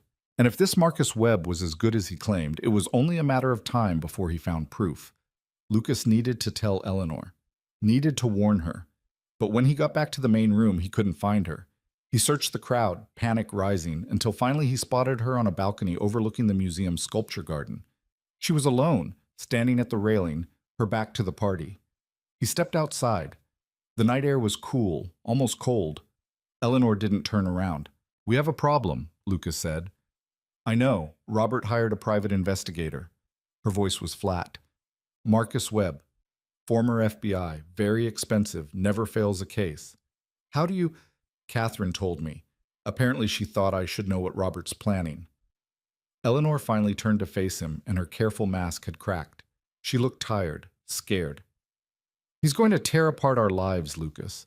He'll find something. He always does. Then we make sure there's nothing to find. It's too late for that. You were broke and desperate. I married you 3 days after we met. Emma's treatment is funded entirely by me. The timeline is suspicious. The circumstances are suspicious. Everything about this screams fraud. She laughed bitterly. I thought I could control this. Thought I was smart enough to make it work. But I underestimated how much Robert wants to destroy me. Lucas moved to the railing beside her. Below them, the sculpture garden was lit by soft lights, peaceful and quiet. Nothing like the chaos inside. What happens if he proves it's fake? Lucas asked. The board votes me out. Robert takes over as CEO. The merger goes through on his terms, and I lose controlling interest in the company I built from nothing. Eleanor's hands gripped the railing so hard her knuckles went white. 15 years of work, gone. Because I was stupid enough to think I could outmaneuver him. And Emma? Silence. Then, the contract is legally binding. The escrow account is in her name. Even if the marriage is exposed as fraud, the money is hers. She gets the treatment regardless. Lucas should have felt relief. Emma was safe. That was all that mattered. But looking at Eleanor's face, at the devastation in her eyes, all he felt was guilt. I'm sorry, he said quietly. For what? You kept up your end of the bargain. You were convincing tonight. That speech you gave Robert was perfect. Almost made me believe it myself. She smiled, sad and tired. But it won't be enough. Webb will dig until he finds something, and when he does, this all falls apart. Then we don't let him find anything. Lucas, I'm serious. We make this real, or at least real enough that there's no evidence to prove otherwise. He turned to face her fully. You said we need to be believable. Fine. Let's be believable. Move into the same bedroom. Go places together. Act like an actual couple instead of business partners. Make it impossible for anyone to prove this isn't genuine. Eleanor stared at him. You're suggesting we actually pretend to be in love. I'm suggesting we commit to the performance. All in. No half measures. Lucas's voice was steady now, determined. You saved Emma's life. I'm not going to let some private investigator destroy yours because we didn't try hard enough. Why? Eleanor asked softly. Why would you do that? You could walk away right now. Emma's treatment is secure. You don't owe me anything. Lucas thought about that.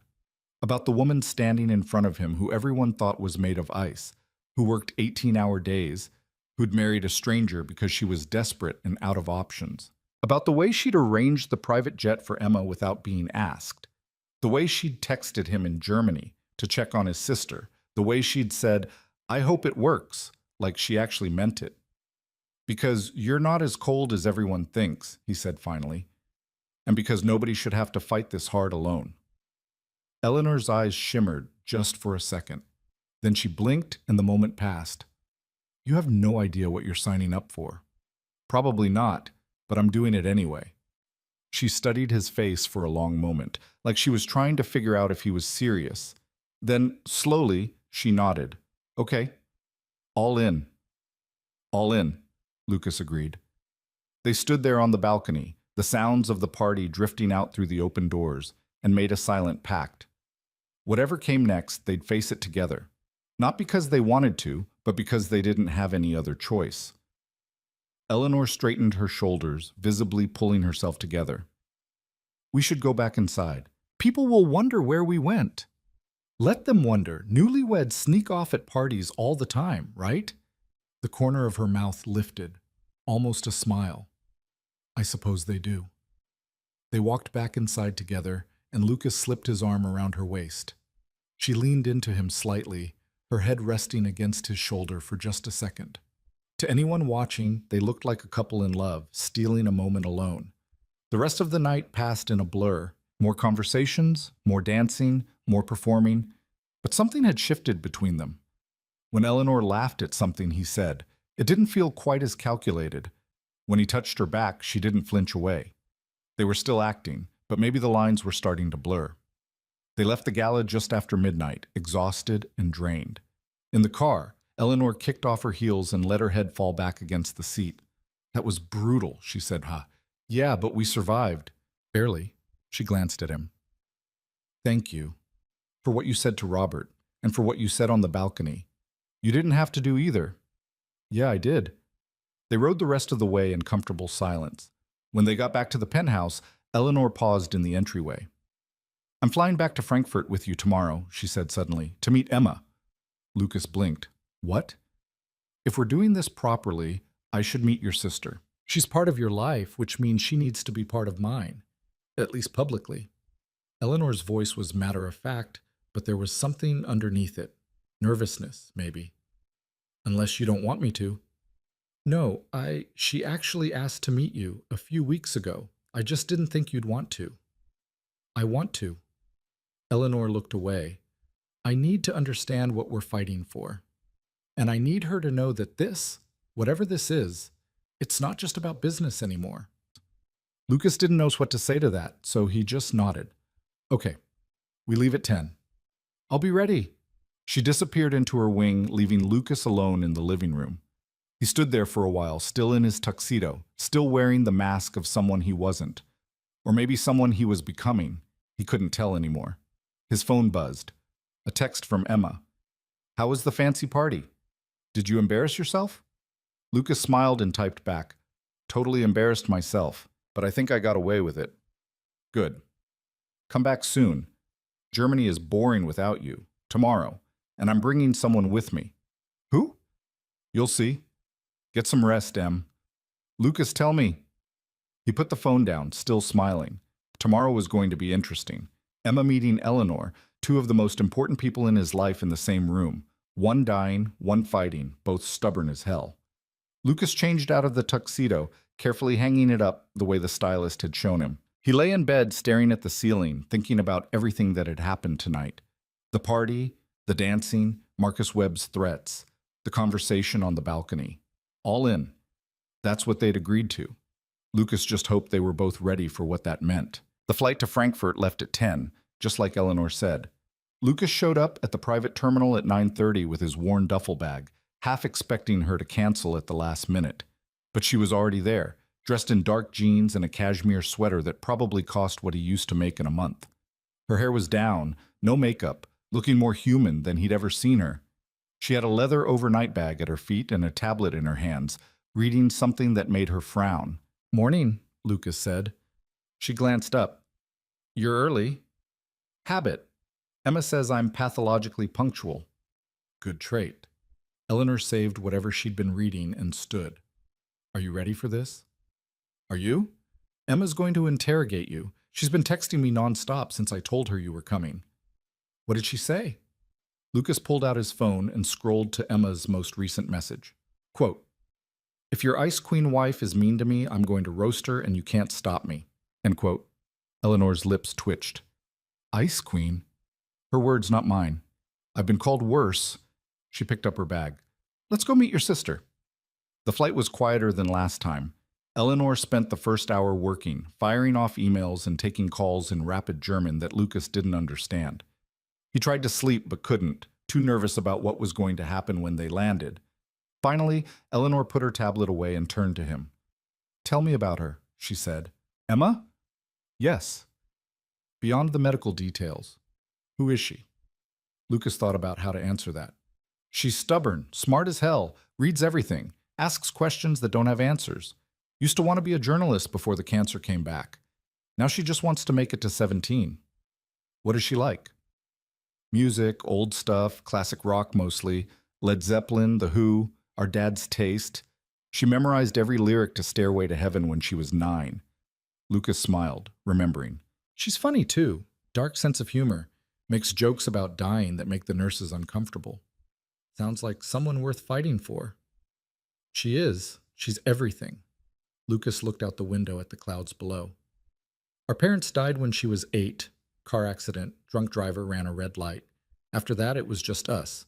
I became her legal guardian, dropped out of college to work full-time. She blames herself for that. For me, giving up my life." "Did you? Give up your life?" "No. I got a different one. Not the one I planned, but..." He shrugged. "She needed me. That was more important than whatever future I thought I wanted."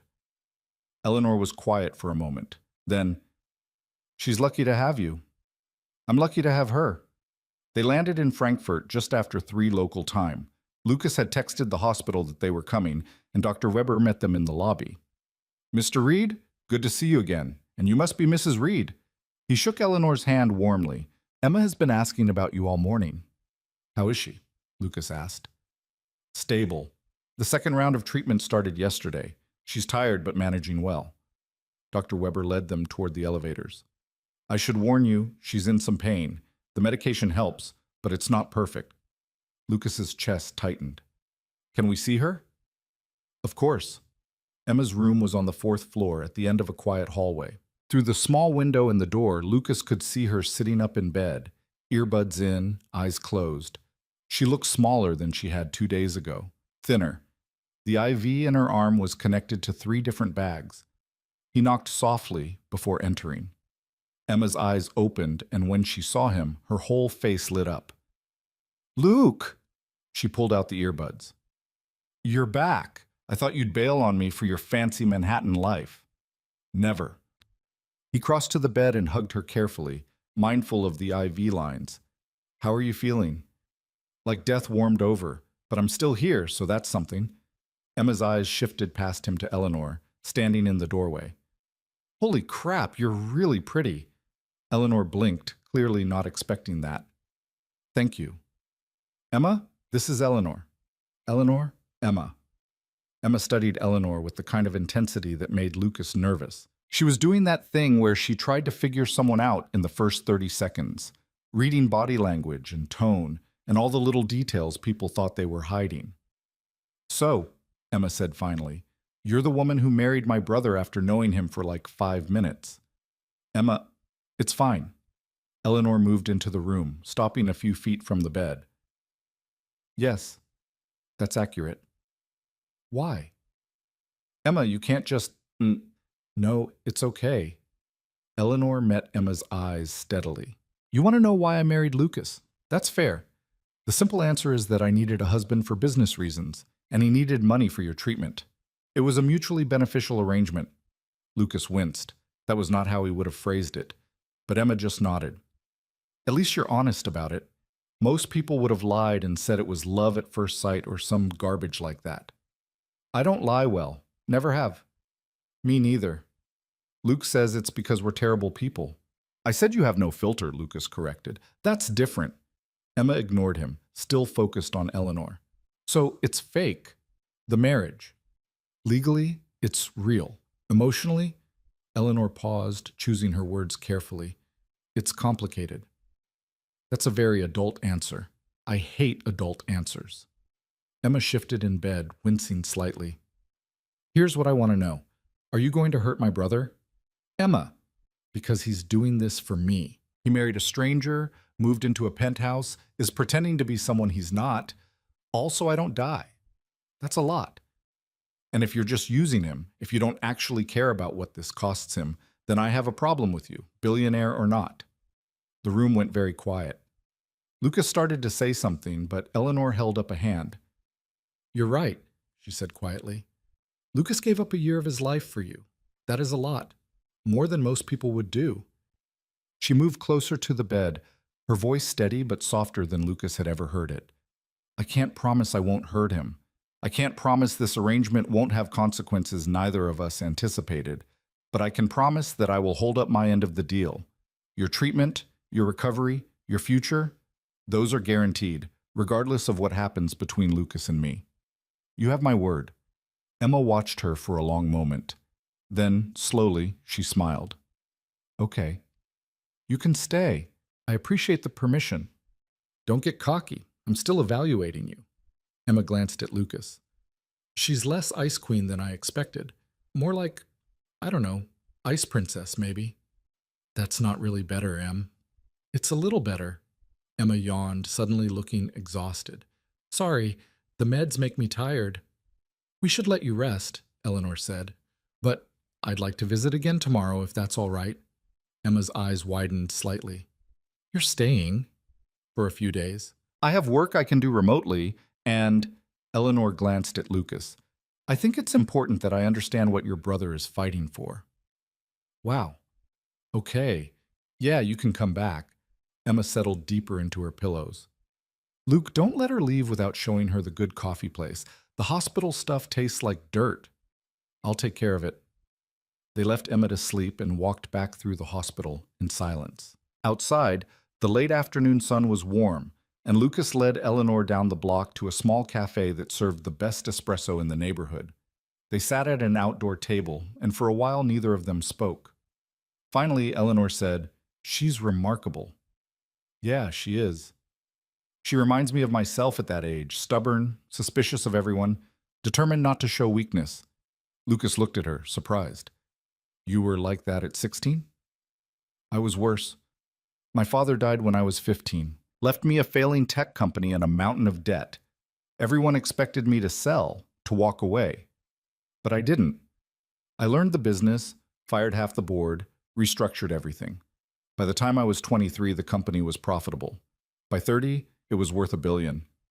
Jesus, how? I worked. Every day, all day.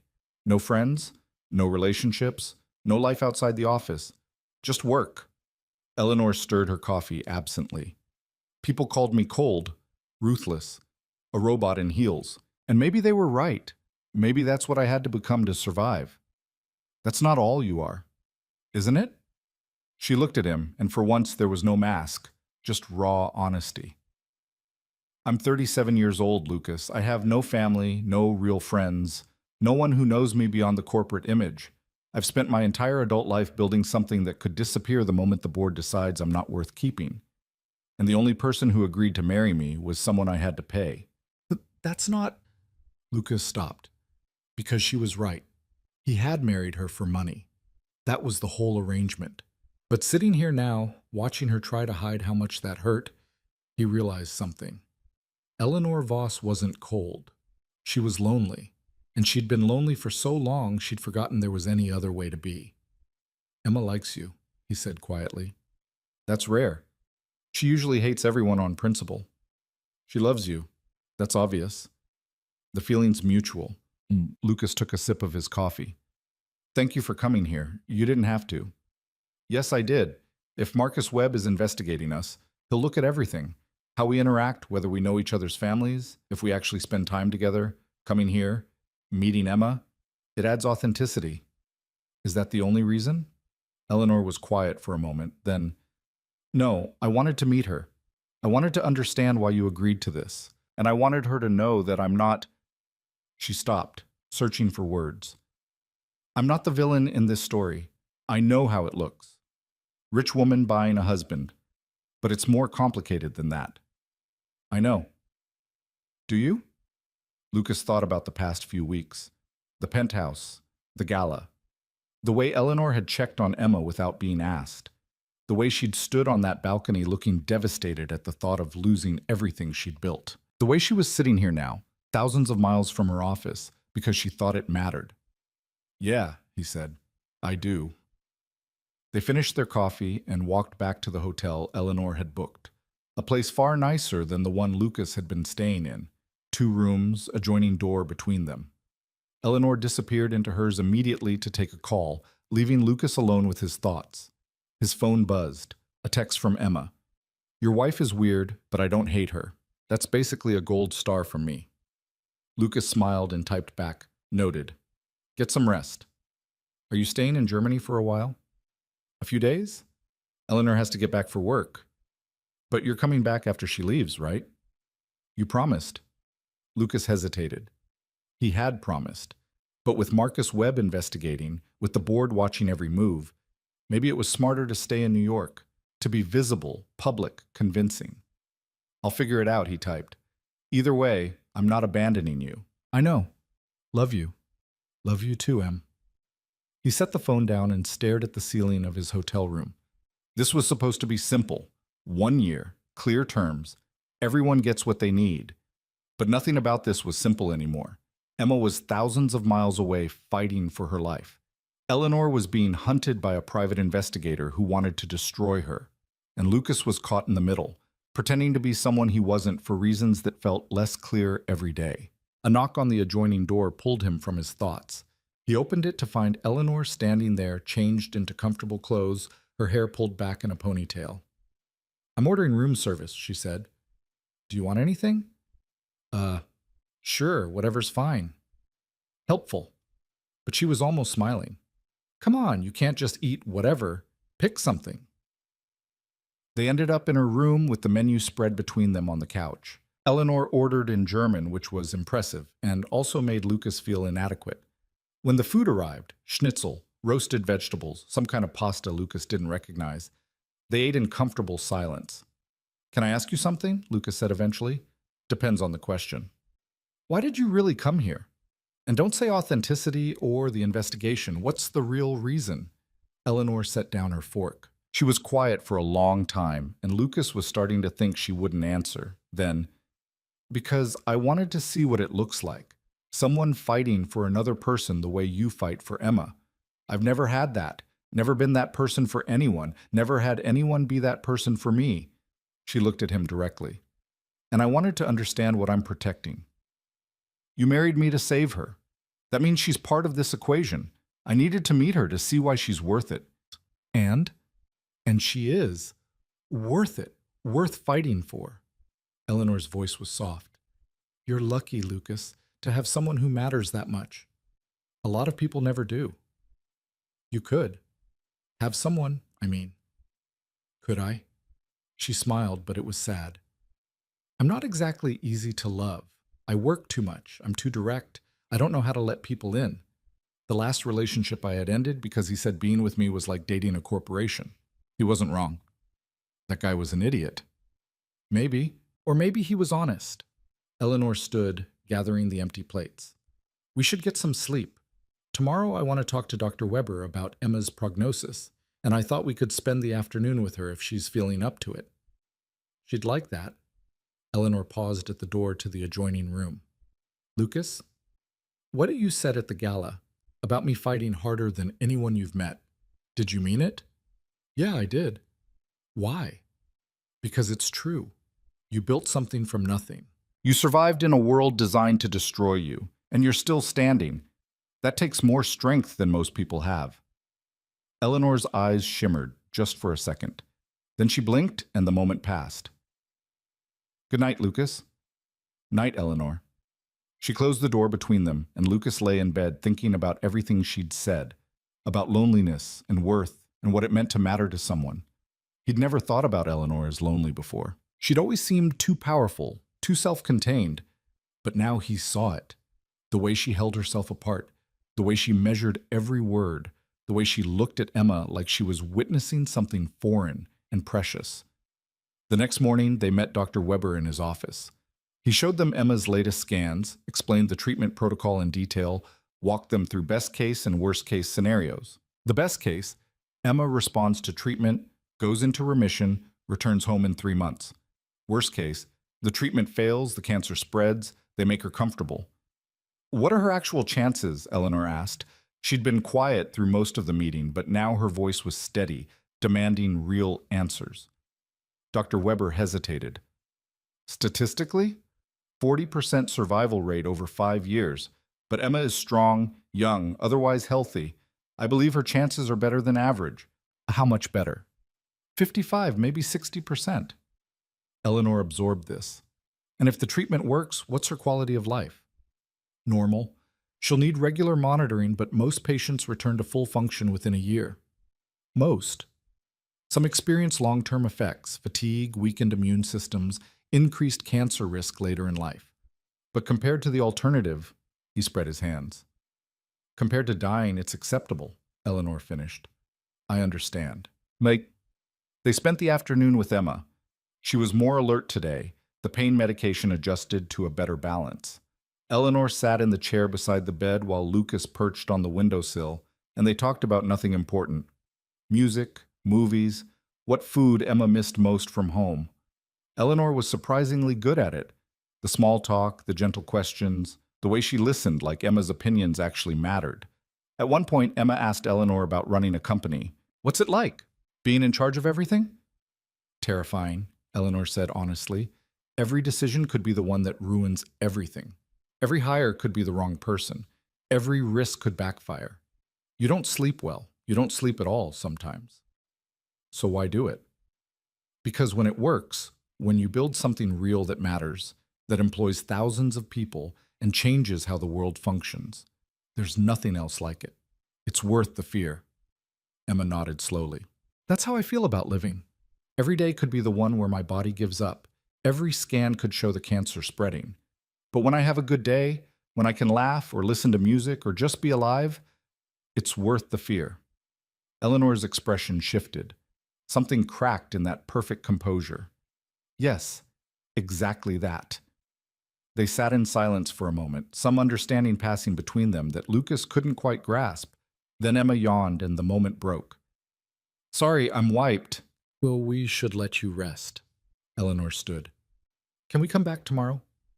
Definitely. Bring better snacks, though. Hospital food is tragic. Noted. Outside Emma's room, Lucas turned to Eleanor. You were good with her. She's easy to talk to, honest. I like that. She likes you too. That's a miracle, honestly. They walked through the hospital and out into the summer evening. The city was beautiful at this hour, golden light making everything look softer. Eleanor stopped on the sidewalk, turning to face him. Lucas, I need to ask you something. Okay? If the investigation goes badly, if Marcus Webb finds proof this marriage is fake, the board will remove me. I'll lose the company. But the contract we signed guarantees Emma's treatment continues regardless. You and she would be fine. Eleanor's voice was steady, but her eyes were uncertain. If it comes to that, if you have to choose between protecting me and protecting yourself, I need you to choose yourself. Don't go down with my ship. Eleanor, I'm serious. You don't owe me anything beyond what we agreed to. If Webb comes after you, if he offers you a deal to testify against me, Take it. Save yourself. Lucas stared at her. You think I'd do that? Throw you under the bus to save myself? I think you're smart enough to know when a fight is lost. And I think you don't know me as well as you think you do. Lucas stepped closer. I told you last night, all in. That wasn't conditional. That wasn't all in unless things get hard. I meant it. We're in this together. Why? You barely know me. Maybe.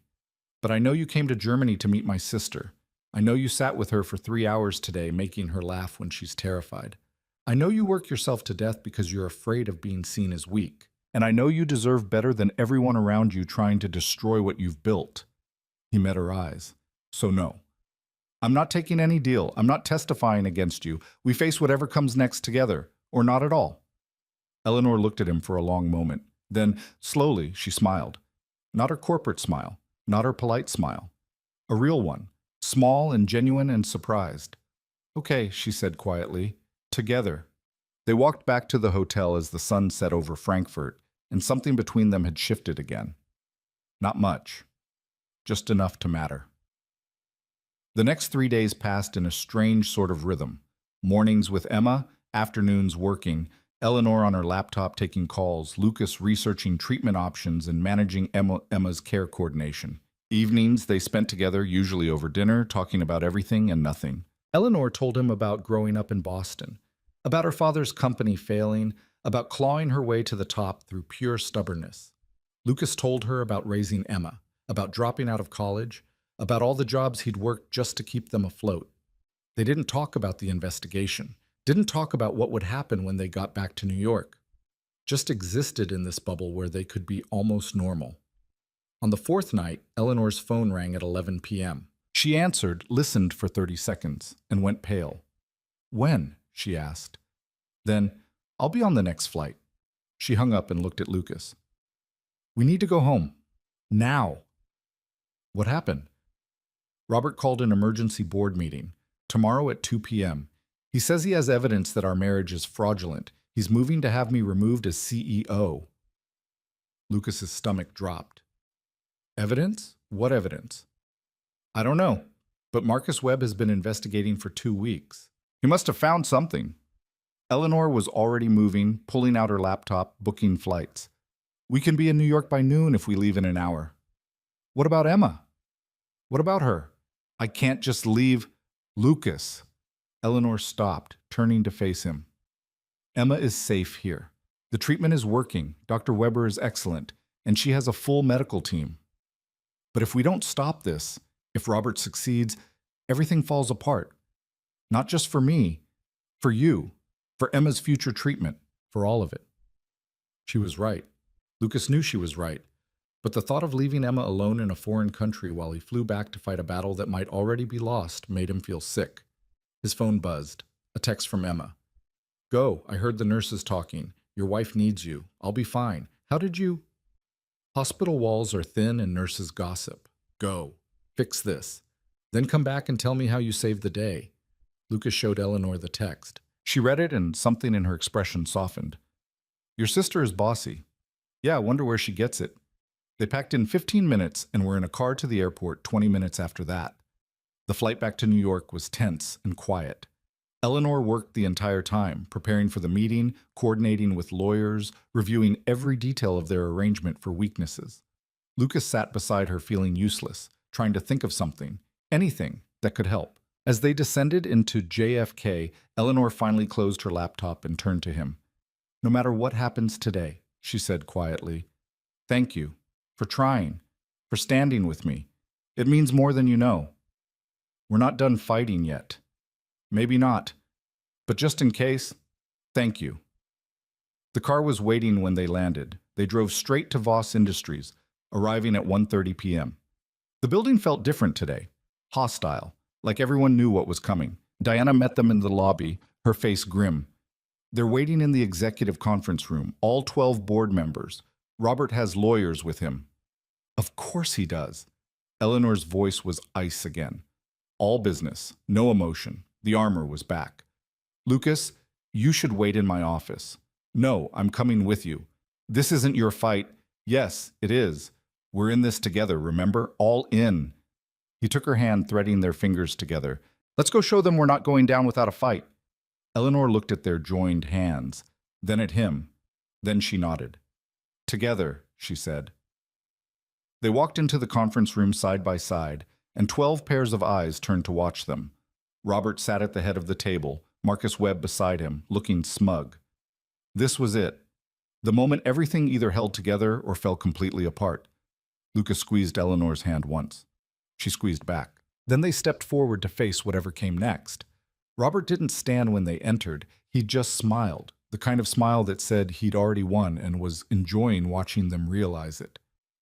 Eleanor, Mr. Reed, thank you for joining us on such short notice. He gestured to 2 empty chairs across from him. Please, sit. Eleanor remained standing. Let's skip the pleasantries, Robert. You called this meeting. State your business. Very well. Robert opened a folder in front of him. Over the past 2 weeks, I've had concerns about the legitimacy of your marriage. So I hired Mr. Webb here to investigate. He nodded toward Marcus, who looked exactly as smug as Lucas remembered. What he found is quite troubling. I'm sure it is, Eleanor said coolly, considering you paid him to find something. The truth isn't a commodity, Ms. Voss. It simply is. Marcus stood, pulling out his own folder. Mr. Reed, 3 weeks before your marriage, you were 2 months behind on rent. Your bank account had a balance of $73. You were researching payday loan services and had visited 3 different loan sharks in Queens. Then, 3 days after meeting Ms. Voss, you were married. Your sister's medical expenses, all $380,000 of them, were suddenly covered. You moved into a penthouse worth $8 million. All of your financial problems disappeared overnight. Lucas's jaw tightened. So what? People's circumstances change. Not like this. Not this fast. Unless there's a transaction involved. Marcus pulled out a photograph and slid it across the table. This is you, Mr. Reed, at McHale's bar in Hell's Kitchen, the night you met Ms. Voss. Security camera footage shows you alone, drinking heavily, visibly distressed. Then Ms. Voss arrives at 11:47 p.m. She sits beside you. You talk for approximately 40 minutes. Then you leave together. We met at a bar, Eleanor said. That's not a crime. No, but the timing is interesting. That same night, Ms. Voss had just learned that the board was considering the merger, the one that would dilute her controlling stake. She needed something to change the optics. And conveniently, she found a desperate man with a dying sister. Marcus's voice was clinical, factual. 3 days later, you're married. No engagement, no courtship, no witnesses except strangers. You filed the certificate at 9 a.m. on a Tuesday. Most people getting married for love don't do it like filing taxes. Catherine Whitmore shifted uncomfortably in her chair. Eleanor, is this true? The timeline is accurate, Eleanor said carefully, but the interpretation is not. Then explain it, Robert said. Explain how this isn't exactly what it looks like, a business arrangement disguised as a marriage. Eleanor opened her mouth, but Lucas spoke first. You want the truth? Fine. Here it is. He looked around the table, meeting each board member's eyes. 3 weeks ago, my sister was dying. I tried everything. Loans, fundraising, selling everything I owned. Nothing was enough. I was out of options. So yeah, I went to a bar and got drunk because I didn't know what else to do. Lucas? Eleanor's voice was warning. No, they want the truth. They get it. He turned back to the board. Eleanor did approach me that night. She did offer me a deal. Marriage for a year in exchange for funding Emma's treatment. And I said yes because what choice did I have? Let my 16-year-old sister die, or agree to help someone who needed a husband for business reasons? That's not even a choice. Marcus smiled triumphantly. So you admit it. This marriage is a fraud. I admit it started as a transaction, Lucas said. But that's not what it is anymore. The room went silent. Robert leaned forward. Explain. Lucas glanced at Eleanor. She was watching him with an expression he couldn't read. Surprise, maybe, or fear. He'd just admitted the truth they'd been trying to hide. But there was no going back now. When I married Eleanor, I thought I knew what I was getting into. A year of pretending, playing a role, then walking away. Simple, clean. But it's not simple. Nothing about this has been simple. Lucas's voice was steady. I've watched her work 18-hour days because she's terrified of being seen as weak. I've seen her visit my sister in Germany when she didn't have to, sit with her for hours, make her laugh. I've seen who she is when the armor comes off, someone lonely and brilliant and so determined to prove she deserves what she's built that she's forgotten she already has. That's very touching, Robert said dryly, but it doesn't change the facts. This marriage began as fraud. Maybe it did, but fraud is about intent, right? About deception for gain. Lucas looked at Eleanor again. I'm not gaining anything from this except the chance to save my sister, and Eleanor's not deceiving anyone about who she is. She's exactly what you see, a CEO who's better at running a company than anyone in this room. The marriage might have started as strategy, but that doesn't make her less qualified to lead. It makes her a liar, Marcus said. She stood in front of this board and presented her marriage as genuine. That's fraud. That's grounds for removal. Is it? Lucas turned to face him directly. Because from where I'm standing, the only fraud here is you. You were hired to dig up dirt, so you twisted every fact to fit the story Robert wanted. Yeah, we met in a bar. Yeah, the timing was convenient. But you left out the part where Eleanor spent 3 days in Germany last week because she wanted to understand what she was fighting for. You left out the part where she learned my sister's favorite music and brought her the right kind of coffee. You left out every single thing that doesn't fit your narrative. Those are just details. No, those are the truth.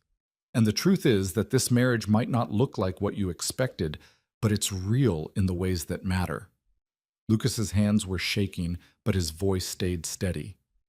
You want to remove Eleanor because she's inconvenient, because she's a woman who won't play by your rules, because she's better at this job than Robert ever was. The marriage is just an excuse. Robert's face darkened. That's absurd. Is it? Because I've read the merger proposal. Eleanor's against it because it's bad for the company long term, but you're for it because you've got stock options that pay out if it goes through. This isn't about protecting Voss Industries. It's about your bank account. How dare you, but Robert. Catherine's voice cut through the rising argument. Is that true? Do you have financial interest in the merger? That's irrelevant to. It's entirely relevant. If you're using this marriage investigation to force Eleanor out so the merger proceeds, that's a conflict of interest. Catherine looked around the table. I think we need to examine Robert's motivations here before we make any decisions about Eleanor's position. Several board members nodded. Robert's face went red. This is ridiculous. We're here to discuss Eleanor's fraud, not my investments. Actually, Eleanor said quietly, we're here because you called an emergency meeting to remove me as CEO. But Lucas is right. This was never about the marriage. It was about you wanting control of a company you haven't earned. I've been on this board for 15 years, and in those 15 years, you've opposed every major innovation I've implemented. Cloud infrastructure, AI integration, the European expansion, you voted against all of it. If you'd had your way, this company would still be selling mid-tier software to small businesses instead of being a global leader. Eleanor's voice was cold and precise. You don't want to lead Voss Industries, Robert. You want to sell it piece by piece until there's nothing left but your profit margin. That's defamatory. It's documented. Every vote, every meeting, every time you prioritize short-term gains over long-term growth. I have 15 years of records proving that your judgment is consistently wrong. Eleanor pulled out her own folder, sliding it across the table. I came prepared too. Want to discuss your track record? Robert stared at the folder, then at Eleanor. For the first time since they'd entered the room, he looked uncertain. Marcus cleared his throat. The marriage is still fraudulent, regardless of Mr. Hawthorne's motivations. Is it? Catherine picked up the folder Eleanor had provided, scanning the contents. Because according to this marriage certificate, it's legally valid. And according to New York state law, the only grounds for annulment are force, fraud, in the inducement of marriage, or lack of capacity. Mr. Reed clearly had capacity. There was no force. And fraud in the inducement requires that one party deceive the other about something fundamental, which isn't the case here since both parties openly acknowledge the arrangement. They admit it's fake. They admit it began as a mutual agreement. That's not the same as fraud. Catherine set down the folder. I'm not a lawyer, but I suspect if this went to court, it would be very difficult to prove illegality. Unusual, yes. Unconventional, absolutely. But illegal, I doubt it. Another board member spoke up. Thomas Chen, who ran the company's Asian operations. I agree with Catherine. I don't love that Eleanor wasn't forthcoming about the circumstances of her marriage, but that's a personal matter. Her professional performance is exemplary. Revenue is up 32% since last year. Employee satisfaction is at an all-time high. The European expansion is exceeding projections. Why would we remove a CEO who's succeeding in every measurable way? Because integrity matters, Robert said, but his voice lacked conviction now. Integrity. Eleanor laughed, sharp and bitter. You want to talk about integrity? You hired a private investigator to stalk my husband. You called an emergency meeting to humiliate me in front of the entire board. You've spent 2 weeks trying to destroy my reputation because I won't rubber stamp a merger that benefits you personally. And you're lecturing me about integrity? Robert stood abruptly. I've heard enough. We're voting. All in favor of removing Eleanor Voss as CEO based on fraudulent marriage and conflict of interest. His hand went up. Marcus, who wasn't even a board member, started to raise his hand too, then realized he had no vote and lowered it, looking embarrassed. No one else moved. Robert looked around the table in disbelief. You can't be serious. She admitted it. The marriage is fake. The marriage is unconventional, Catherine corrected. But Mr. Reed is right. What they do in their personal lives isn't our business unless it affects company performance. And it hasn't. If anything, Eleanor's been more focused since the wedding. This is insane. No, Robert. What's insane is trying to oust the best CEO this company has ever had because you don't like that she won't do what you want. Catherine stood. I move that we table this discussion indefinitely and return to actual business matters. Seconded, Thomas said immediately. All in favor? 11 hands went up. Only Robert stayed down. Motion carries. Catherine looked at Robert. I think you should consider resigning from the board, Robert. This has been a massive waste of everyone's time and resources, and frankly, your judgment is compromised. Robert's face was purple now. He grabbed his folder and Marcus's arm. This isn't over, Eleanor.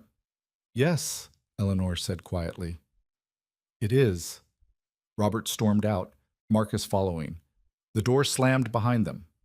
For a moment, no one spoke. Then Catherine smiled. Well, that was dramatic. A few board members laughed, tension breaking. Eleanor remained standing, her posture perfect, but Lucas could see her hands shaking. Thank you, she said to the board. I know this situation is unusual. I should have been more transparent about my personal circumstances. But I promise you, my commitment to this company is unwavering. We know, Thomas said. You've proven that every day for 15 years. Just maybe next time you need a husband. Give us a heads up. More laughter. Eleanor almost smiled.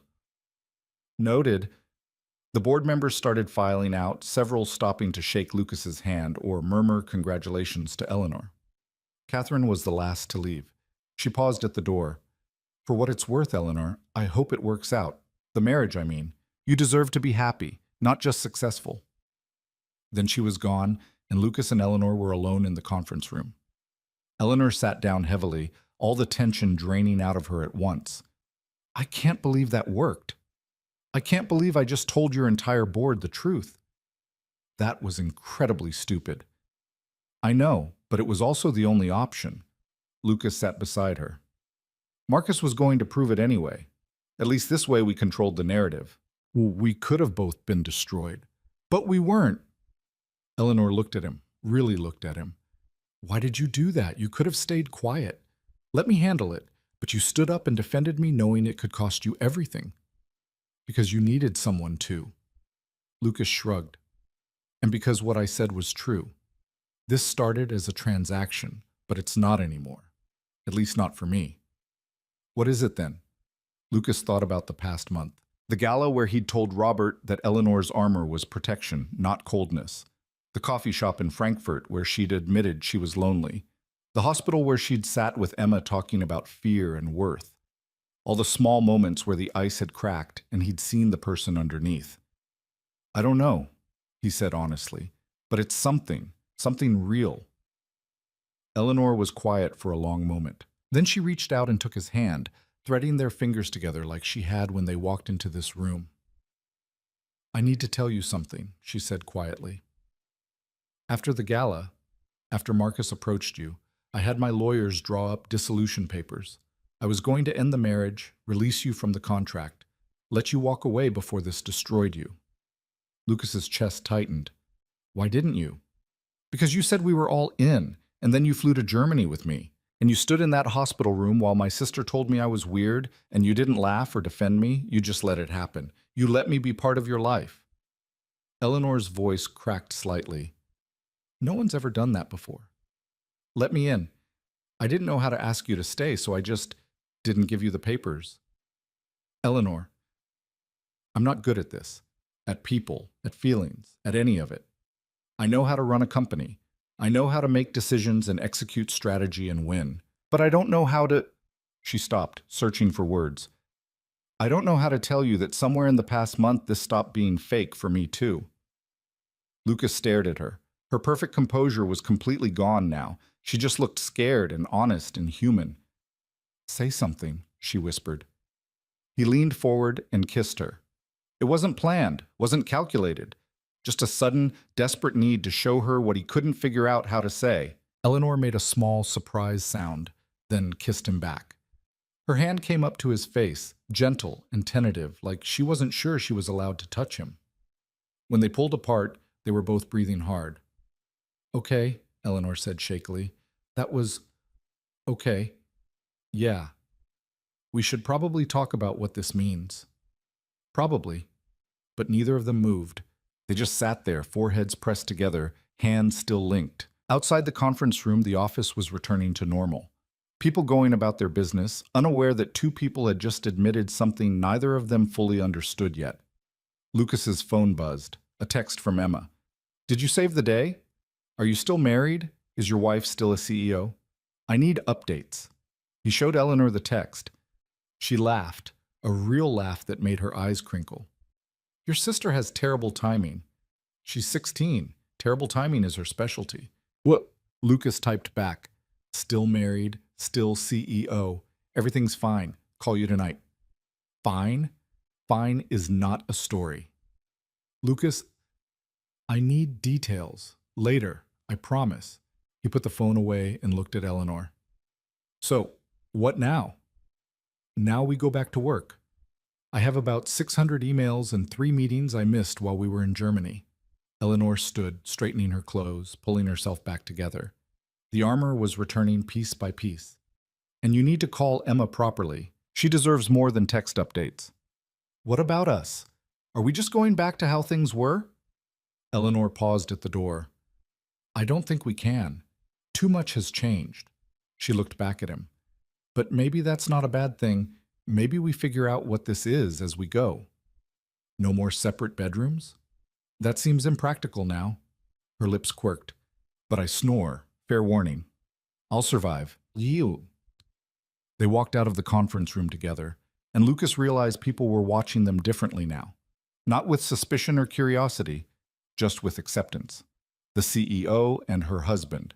Nothing scandalous, nothing wrong, just two people who'd figured out how to be together despite starting from impossible odds. Diana was waiting outside Eleanor's office. I've rescheduled your afternoon meetings. You have an hour before the next one. And Mr. Reed, there's someone here to see you. Lucas frowned. Who? She's waiting in the lobby. Said her name is Emma Reed. Lucas's heart stopped. What? He ran to the elevator, jabbed the button for the lobby, rode down in an agony of confusion and fear. What was Emma doing here? She was supposed to be in Germany. She wasn't supposed to travel. Dr. Weber said, the elevator doors opened, and there she was. Sitting in a wheelchair, a nurse beside her, grinning like she'd just pulled off the best prank in history. Surprise, she said. Lucas crossed the lobby in 3 seconds flat. What are you doing here? How are you here? You're supposed to be in treatment. Relax, Dr. Weber cleared me for travel. I'm between treatment rounds, and he said a few days at home would be good for morale. Emma's smile was mischievous. I figured you could use some moral support. and I wanted to meet your fancy board members who tried to fire your wife. You can't just... How did you even get here? Diana arranged everything. Private medical flight, ambulance to the hospital, then here. Your wife's assistant is scary efficient. Lucas turned to see Diana standing by the elevator, looking satisfied with herself. Ms. Voss thought Emma might want to be here for the aftermath. I coordinated with Dr. Weber's team this morning. Eleanor knew. She suggested it. Lucas looked at Emma, then at Diana, then back at Emma. You're all insane, but you love us anyway. Emma grabbed his hand. So, did you save the day? Tell me everything. Lucas knelt beside the wheelchair so he was at her eye level. I might have told your entire board that our marriage started as fake. Emma's eyes went wide. You what? Then I told them it wasn't fake anymore. Oh my, Lucas, did it work? Somehow, yeah. Robert's probably getting forced out. Eleanor's still CEO. We're still married. And are you still pretending? Lucas thought about the kiss, about Eleanor's hand in his, about the way she'd said this stopped being fake for me too. No, he said quietly. I don't think we are. Emma studied his face, then smiled. Good. She's weird and scary, but she's also kind of perfect for you. Plus, she saved my life. That buys her a lot of points. Only you would grade my wife like a test. Someone has to. Emma yawned suddenly, looking exhausted. Sorry. The flight was long. We need to get you to a hotel, or a hospital, or... The penthouse, Eleanor said from behind them. Lucas hadn't heard her approach. Emma can stay with us.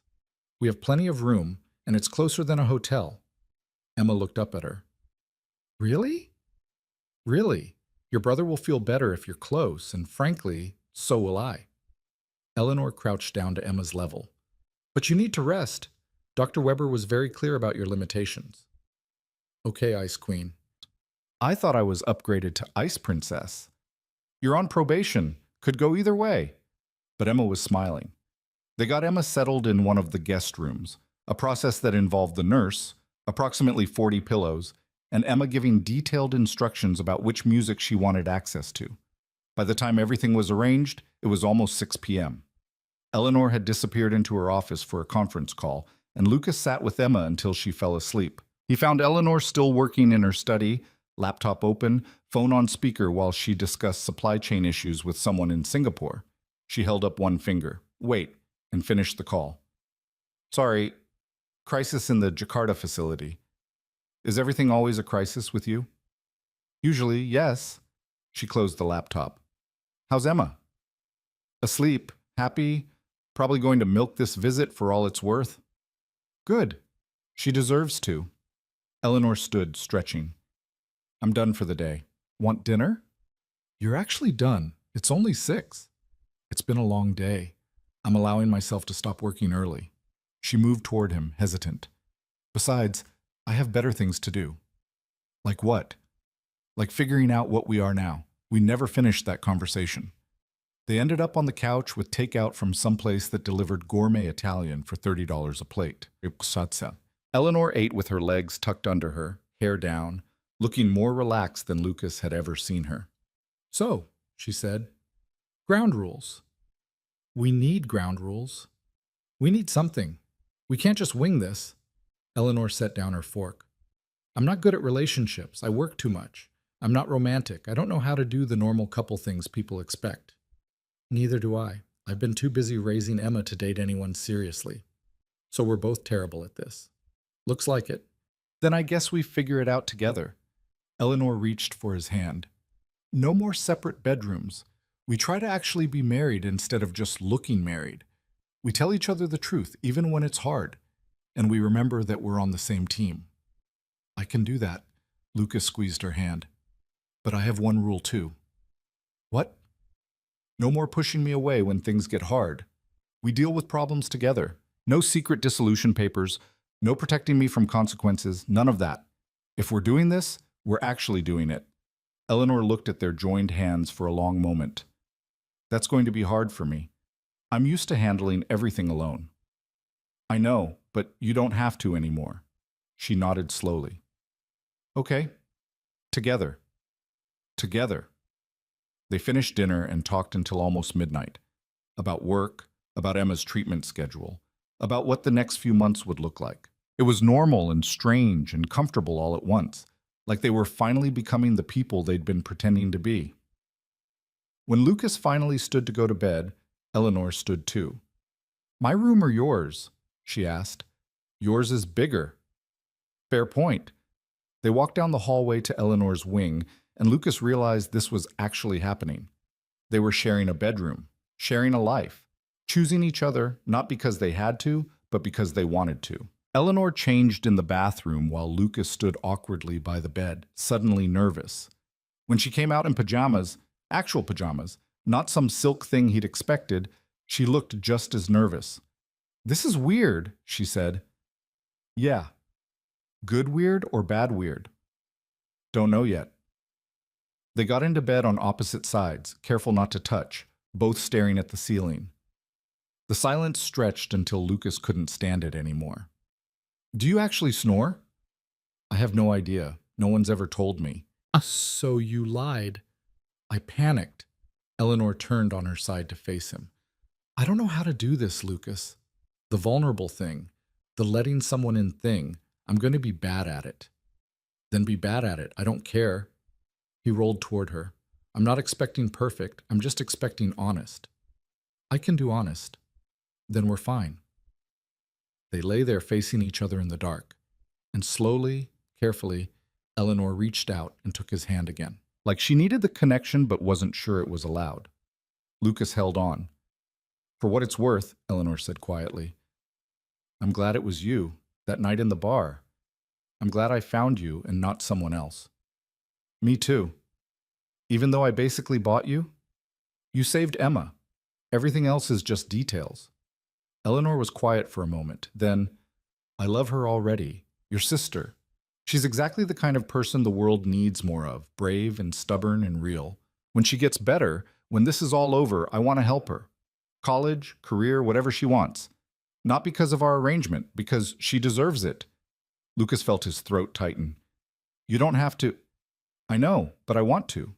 She's family now, your family, which makes her mine too." Eleanor's voice was soft in the darkness. "I've never had family before, not really. It's terrifying." "Welcome to the club." They fell asleep like that, hands linked, facing each other in the dark. And for the first time in longer than Lucas could remember, he wasn't afraid of what tomorrow would bring. The next 3 months passed faster than seemed possible. Emma completed her treatment in Germany and came home in September, cancer-free and determined to make up for lost time. She enrolled in online high school classes, started writing articles for a teen health blog, and moved into the penthouse full-time because hotels are depressing and you guys have that huge TV. Eleanor and Lucas settled into something that resembled a real marriage. They had dinner together most nights. They argued about stupid things like whether the thermostat should be set to 72 or 74. They fell asleep tangled together and woke up to alarms that were always too early. It wasn't perfect. Eleanor still worked too much. Lucas still worried too much. But it was real. In October, the board officially forced Robert Hawthorne to resign after an internal investigation revealed he'd been using company resources for personal investments. Marcus Webb disappeared, presumably to investigate someone else's life. The merger proposal was voted down 11-1, and Voss Industries stock jumped 8% on the news. Emma gained weight, her hair started growing back, and her laugh returned, loud and frequent and completely inappropriate. She started calling Eleanor Ellie just to annoy her, and Eleanor pretended to hate it, but Lucas noticed she'd started answering to it. In December, almost exactly 1 year after Lucas had woken up in a penthouse he didn't recognize, the contract officially expired. Lucas and Eleanor sat in the living room with the dissolution papers Diana had prepared so many months ago spread out on the coffee table. "So," Eleanor said, "this is it. 1 year, you're officially free." Lucas looked at the papers, then at Eleanor. "What if I don't want to be free?" "Then don't sign." "What about you? Do you want me to sign?" Eleanor was quiet for a long moment. Then she picked up the papers, walked to the fireplace, and dropped them in. They caught fire immediately, curling and blackening. "I think that answers your question," she said. Lucas crossed to her, pulled her close, kissed her like he'd been wanting to all day. So we're doing this? Actually married? No contract? No end date? Looks like it. Eleanor smiled against his mouth. Think you can handle being married to me permanently? I survived a year. I can probably manage longer. Probably? Let me check with Emma first. She has opinions about everything. As if summoned, Emma appeared in the doorway, holding her phone. I heard my name. Are you two being gross again? We're destroying legal documents, Eleanor said. Very serious business. Emma looked at the burning papers, then at them, then grinned. Oh my God, you're keeping him. Ellie, you're such a sap. Don't call me that. Too late. It's locked in now. Emma crossed to them, inserting herself between them in a hug. So I guess you're officially my sister now. Not fake sister, real sister. Eleanor's arms came around both of them. I guess I am. Good, because I already bought you a Christmas present and I don't have a receipt. They stood there in front of the fireplace, the three of them together, while the last remnants of the contract burned away to nothing. Outside, snow was starting to fall over Manhattan, covering the city in white. The year was ending. A new one was beginning. 1 year later, Lucas stood in the same spot by those same windows and watched Emma run across the lawn of the house they'd bought in Connecticut. She was chasing a dog, some ridiculous golden retriever puppy Eleanor had brought home one day despite having zero experience with pets. Emma was laughing, her hair long again and shining in the sun, her face bright with life and health and pure joy. Eleanor came up behind him, wrapping her arms around his waist and resting her chin on his shoulder. What are you thinking about? How different everything is from 2 years ago. Good different? Best different. Lucas turned in her arms to face her. I woke up married to a stranger and ended up with a family. Lucky you. Lucky us. Outside, Emma caught the dog and fell into the grass laughing. The puppy licked her face enthusiastically. She was alive, healthy, free. Everything they'd fought for, everything they'd risked, had been worth it for this moment. Eleanor took Lucas's hand and led him outside. They sat on the porch together while Emma and the dog played in the autumn sunshine. The city was an hour away, the penthouse was sold, and life had become something neither of them had expected, something better. I love you, Eleanor said quietly. I don't think I've actually said that out loud yet. You haven't, but I knew. How? Because you learned what Led Zeppelin was for Emma. Because you stopped working at 9 p.m. so we could have dinner together. Because you cried when Emma's scans came back clean. Lucas kissed her temple. Because you chose us over everything else. That's how I knew. I love you too, Emma called from the lawn, completely shameless. In case anyone was wondering, both of you, even though you're weird and gross together. You're supposed to pretend you can't hear us, Eleanor called back. I have super hearing. It's a post-cancer superpower. Emma stood, brushing grass off her jeans. Come on, losers, let's walk to the lake. The dog needs exercise, and I need to remind you both that I'm the best thing that ever happened to your marriage. She's not wrong, Lucas said quietly. No, Eleanor agreed. She's not. They walked down to the lake together, the three of them plus the ridiculous puppy. And Lucas thought about that night 2 years ago when he'd made a deal with a stranger to save his sister's life. He thought it was a sacrifice. A year of his freedom traded for Emma's future. But it hadn't been a sacrifice at all. It had been the beginning of everything that mattered. He'd woken up married to a stranger and found a partner. Found family. Found home. Sometimes the best things in life started with the worst decisions. Sometimes desperate choices led to unexpected grace. And sometimes the person you married for all the wrong reasons turned out to be exactly who you needed all along. Lucas took Eleanor's hand as they walked, and she squeezed back, that simple gesture that had come to mean everything. Together. That's what they'd promised that night on the balcony. Together through investigations and board meetings and cancer treatments and fear and hope and all the messy, complicated, beautiful parts of building a life. And together was exactly what they'd be. Not because a contract said so, not because circumstances forced them, but because they chose it. Every single day they chose each other. That was the real happy ending. Not perfection, not ease, just choice and love. And Emma running ahead with a ridiculous puppy, shouting for them to hurry up, laughing like she had forever ahead of her, which, finally, beautifully, she did.